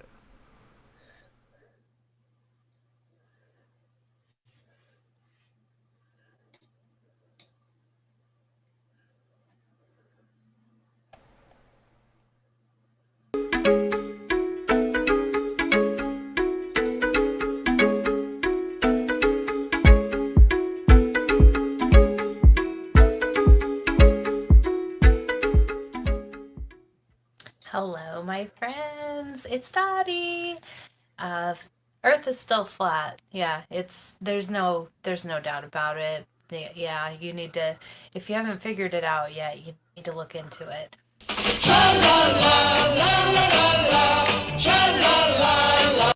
Nope. Be careful. Village today and found this really cool clock that I couldn't leave without. See here in the middle, that's the South Pole. Well, in the flat Earth model, the South Pole is the whole outer rim. Yeah. Oh, shit. sorry. Mucked up there.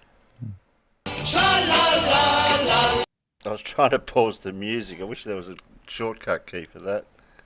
Basically, you know, like the water would be inside here, and then this would be the outer edge is Antarctica. 1 banana, 2 banana, 3 banana, 4. Jeez, that's irritating. But so on the globe, you know, Antarctica is on the bottom. But where's all the ice on this map? Where's all the ice in Antarctica? See the South Pole in the middle there? Where's all the ice? Over hill and highway. It's just a clock. That's all it is. It's not even a clock. It's a plate with an Antarctic Oh, I thought it was a clock. projection, and the time zones all around it. I don't see any hands. Oh, okay. A plane going around. Oh, maybe there And are I hands just think because there is a that plane going that's around. just such a great way to Sorry, show so it is a that's clock. how it works on. It would work on the flat Earth. You know, that's one big argument that people have is, well, how do planes go around the flat Earth? Well, that's how they just fly above the plane. Oh, Dora says M is the key you need for the mute button, mate. Yeah, I just did that. Thanks, Dora. Score at Value Village, like $5. Super awesome. Okay, awesome find. So I got this dome. It's a magnifying glass, but it's just a dome, a little dome. Another way to possibly think of the flat Earth. We're inside here, standing on the flat part, and then there's a dome, in the snow globe. a dome above us. We're in the snow globe.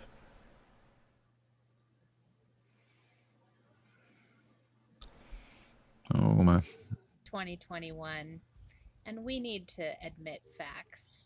The globe you thought you lived on, that idea is dead. Oh, jeez. Jesus.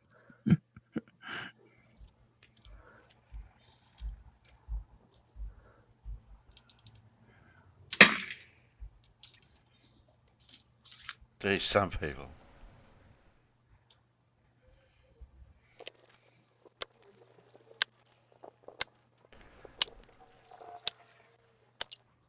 What the hell is she doing? Shooting at a globe. You ain't living on no stupid sphere.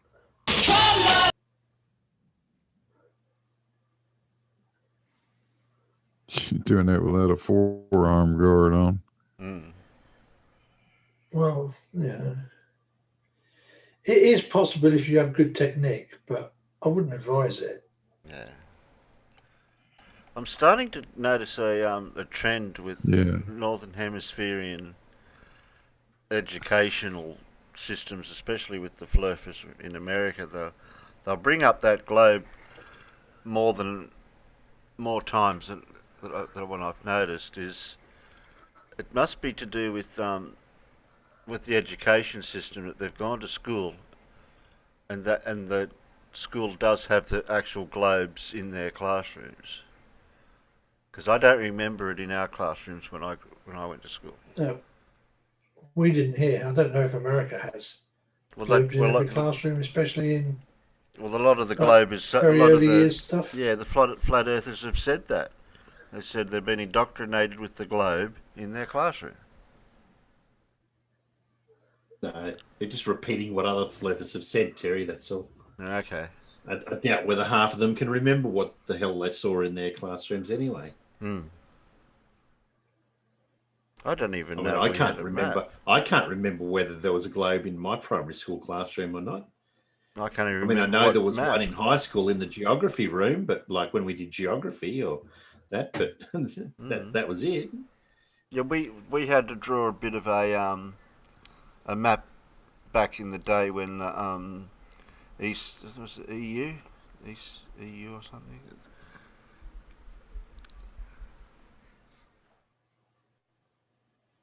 I'm sure we had some globes around, but I don't specifically remember them. Yeah, we had to draw that area of Europe with Russia being USSR, I think it was, back then. Back in the 70s. Oh, NATO and the Warsaw Pact? No, we were doing the Economic Union, something. It would have been, well, it wouldn't have been called that then. It would have been called the Common Market. Yeah, I can't remember the word we used. EEC was the Might have been EEC, yeah. European Economic Community, I Yeah, believe was that sounds more familiar. Was what it was called. Yeah. I remember doing something like that.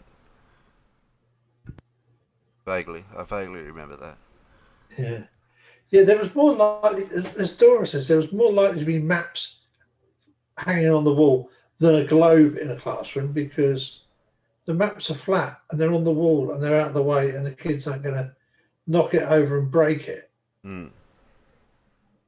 Especially in primary. I mean, the biggest thing I can remember from primary school, from infant school, so sort of like first 3 years, was we had a load of big wooden building blocks, or at least what were considered big for when we were child, and they would put you'd get the U-shaped bridge section, and you'd get a flat brick, and you'd put it in, and you'd whack the back of it and fire it across the classroom at each other.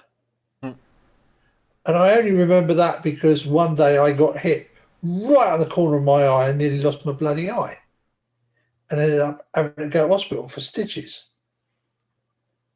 because blood everywhere. In primary school, we did have one class had a huge flat map of the entire world, covered up one whole end of one whole wall. It was a really big map. Wow. Was New Zealand on it? And of course. I don't know. Yeah. And of course, when you're young and little like that, it all looks really huge, doesn't it? Oh yeah. I mean, I remember walking into when my kids were little, having to go into those first couple of years of school to see the teachers, and thinking, how come everything's so tiny? And now I'm going to have to say goodnight because my carer's come to do my dinner. So.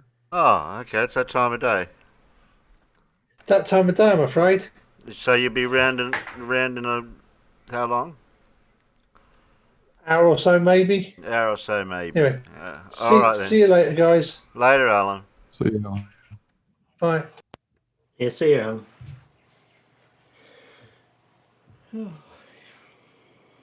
Yeah, I remember that big old map. I mean, you could go up to it, and the entire city we lived in was just a little dot. Stand there and look at that, and then think, okay, well, no, wait a minute. The state we live in is just this little rectangle here. Holy shit! This Earth thing is a big motherfucker. Oh, Fred said New Zealand hadn't been discovered back then. We theorized that it existed, but we hadn't gotten around to getting there yet. Yeah. Well, I like those videos where they interview Americans on the street and ask them questions about the map. They point to a country and ask what it is. Yeah. Even the one they showed of North America, what country is that one? They'd say America, that's for sure.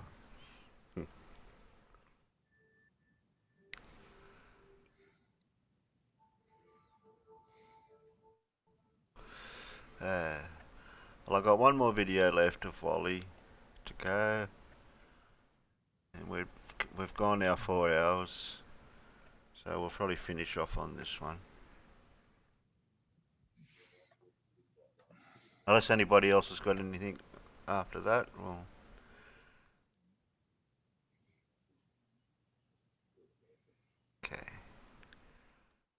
So your internet's pretty good, Paul.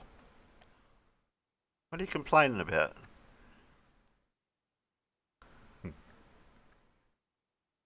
Yeah, it's all right. Might have to use your phone all the time, you reckon?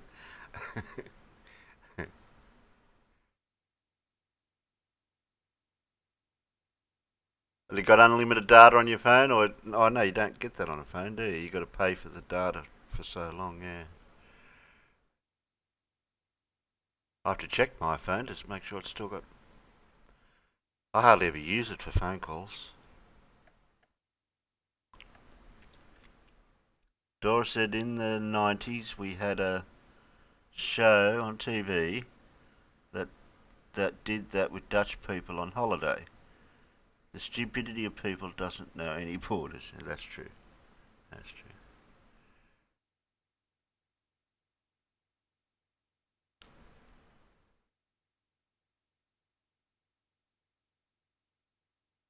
There we go. Well, thanks for that trick, Dora, too, the M for mute. It was easier to do with me rude finger than me sore finger. It makes it easier. I know I can press play with the space bar. That helps.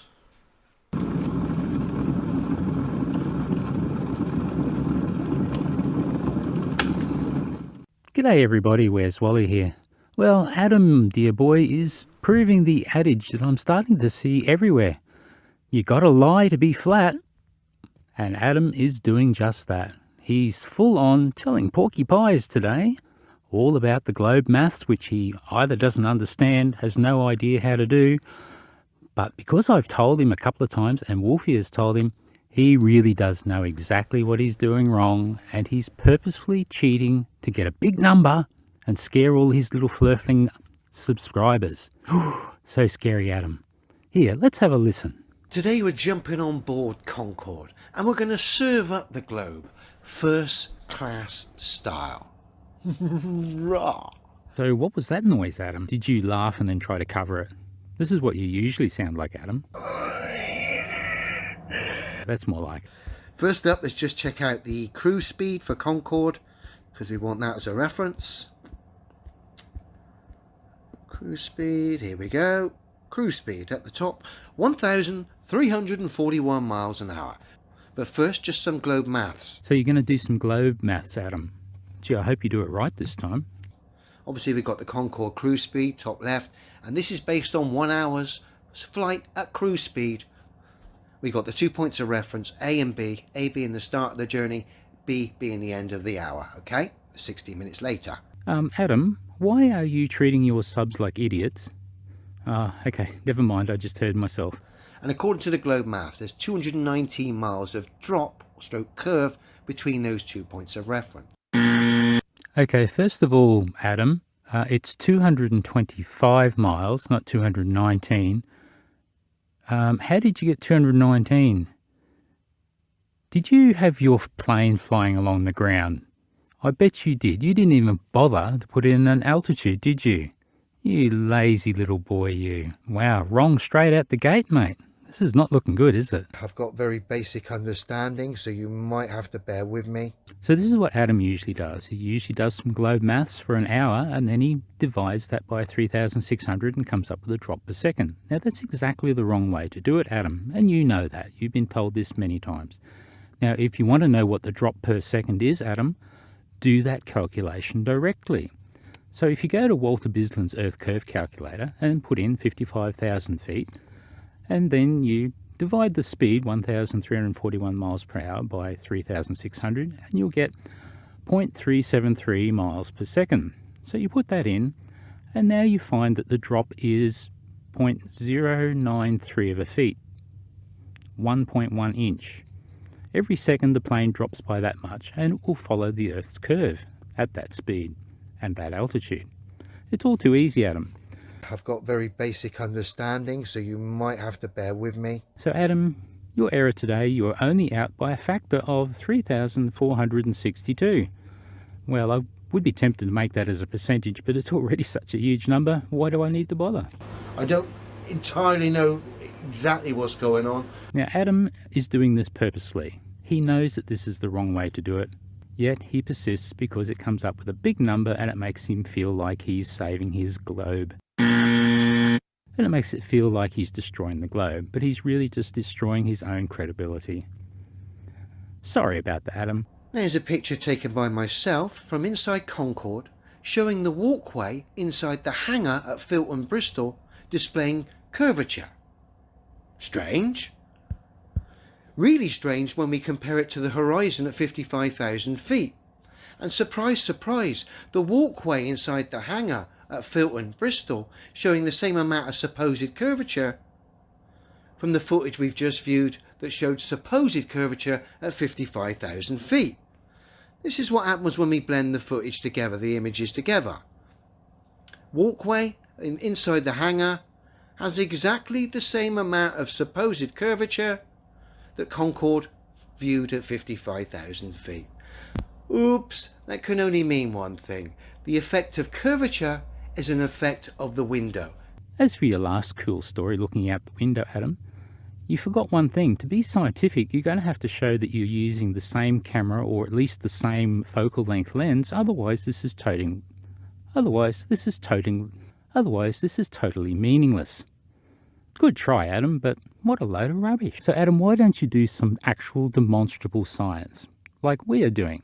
Now, we're watching on the ISS where they roll out the OROSA solar arrays, and now people are pointing their telescopes, purely optical devices, at the ISS, and they can now see the OROSA arrays rolled out upon the old solar panels.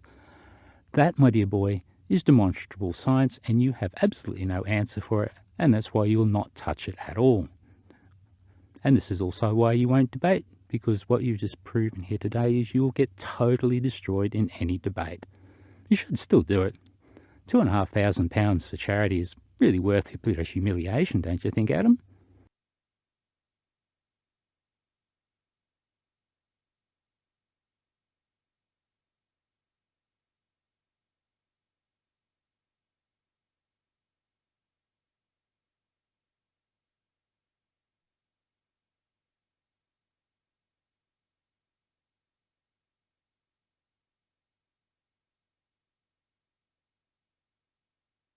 Is the Concorde still somewhere in a static display where he could have took that photo, if possible? Don't know.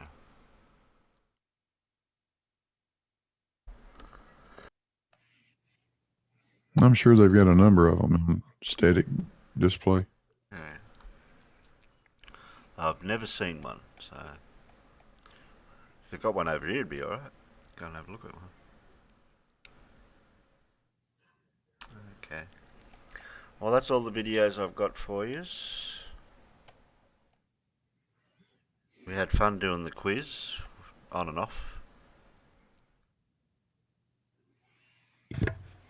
Well, I know what to do next time my internet's shitty. Exactly. What's it been like the last couple of days? I don't know. I haven't been on for a couple of days, so Okay. been busy with other stuff. Yeah. The little Harvard students or your other job? No, my other job. Oh, yeah. Designing a big fat-assed laser. Ooh.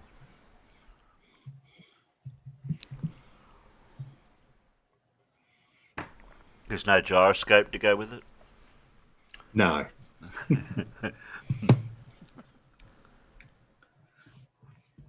Oh, the whole fleet was grounded after that one burst out into flames, yeah. But that wasn't its only reason of its demise, the Concorde, wasn't it? It wasn't just because it burst into flames. I think there was other things going on there. The cost of the ticket was one of them, to keep it in business. Well, the cost to address the problem would have been prohibitive. Yeah.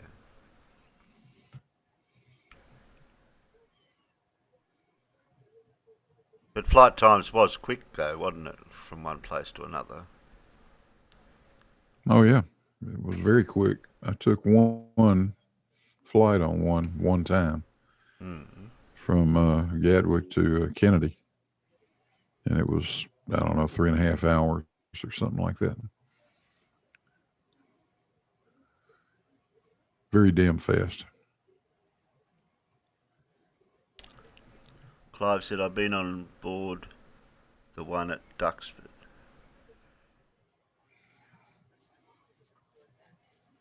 What's Not Gatwick, from Heathrow. Oh, Heathrow.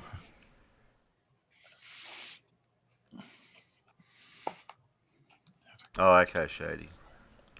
We've already been through that, Shady. Yeah, I took a flight slow. from. Yeah. Yeah, I took a flight from Heathrow to JFK. Right. And do you know a comparison flight That's what I time? meant to say. What it is now? I used to fly through Gatwick quite a bit. That's why I get that stuck in my mind all the time. I generally try to stay the hell away from Heathrow. That place is a damn zoo.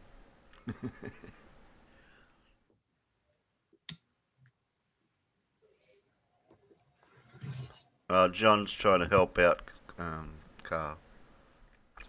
There you are, Carl. Grab those ones for next time.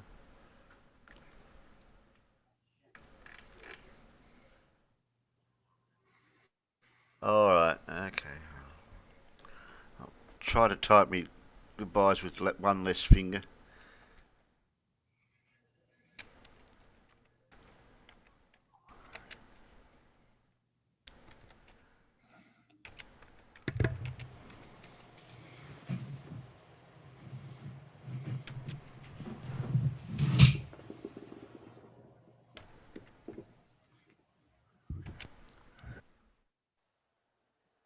We can do a bit of an after thing over on Discord for now. I want to see if I'm trying to catch hold of Farmer.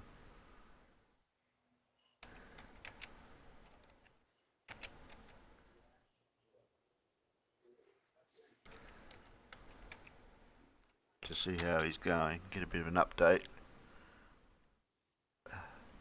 Any shortcut keys for anything else, Dora, that I could use that'll be helpful?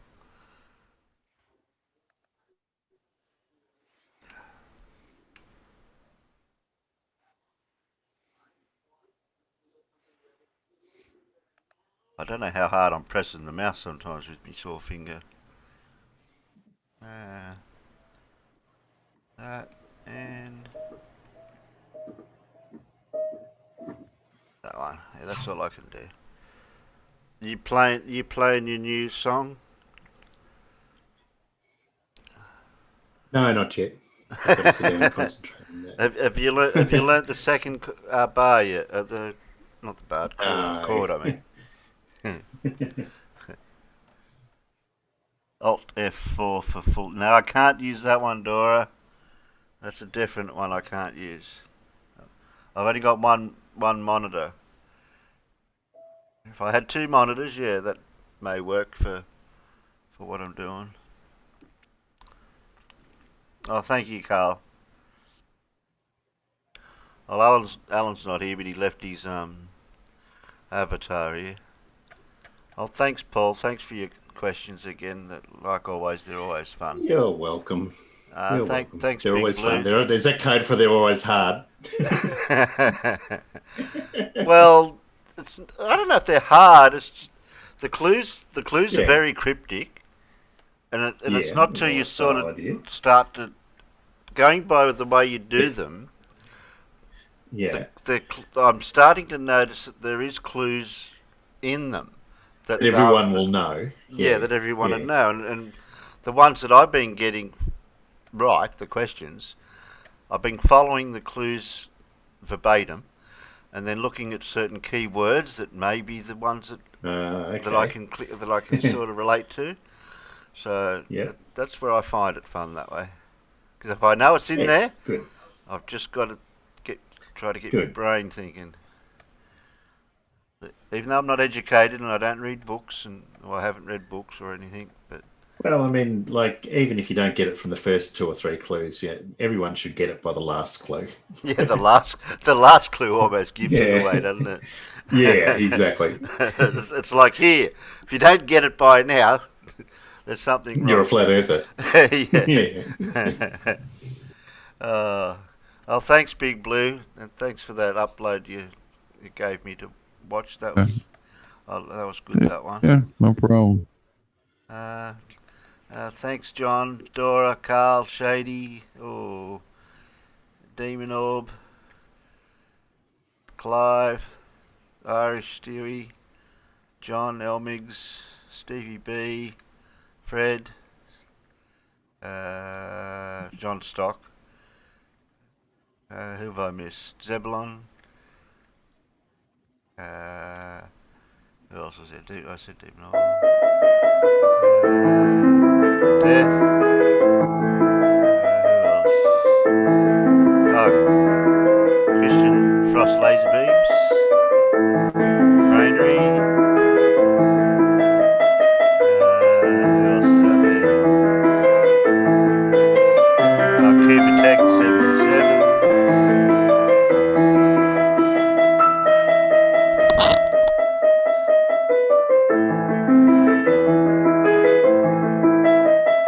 Still scrolling. Speaky Bed Hair. Yeah, that's as far as I can reach. I can't go any further. So if you haven't typed in the Peanut Gallery, I've missed out on you.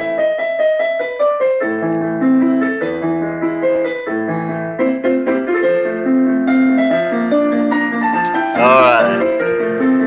Well, good night, panel. Good night, Peanuts. Good night, everyone. I'll play you out. Okay. Good night, everybody.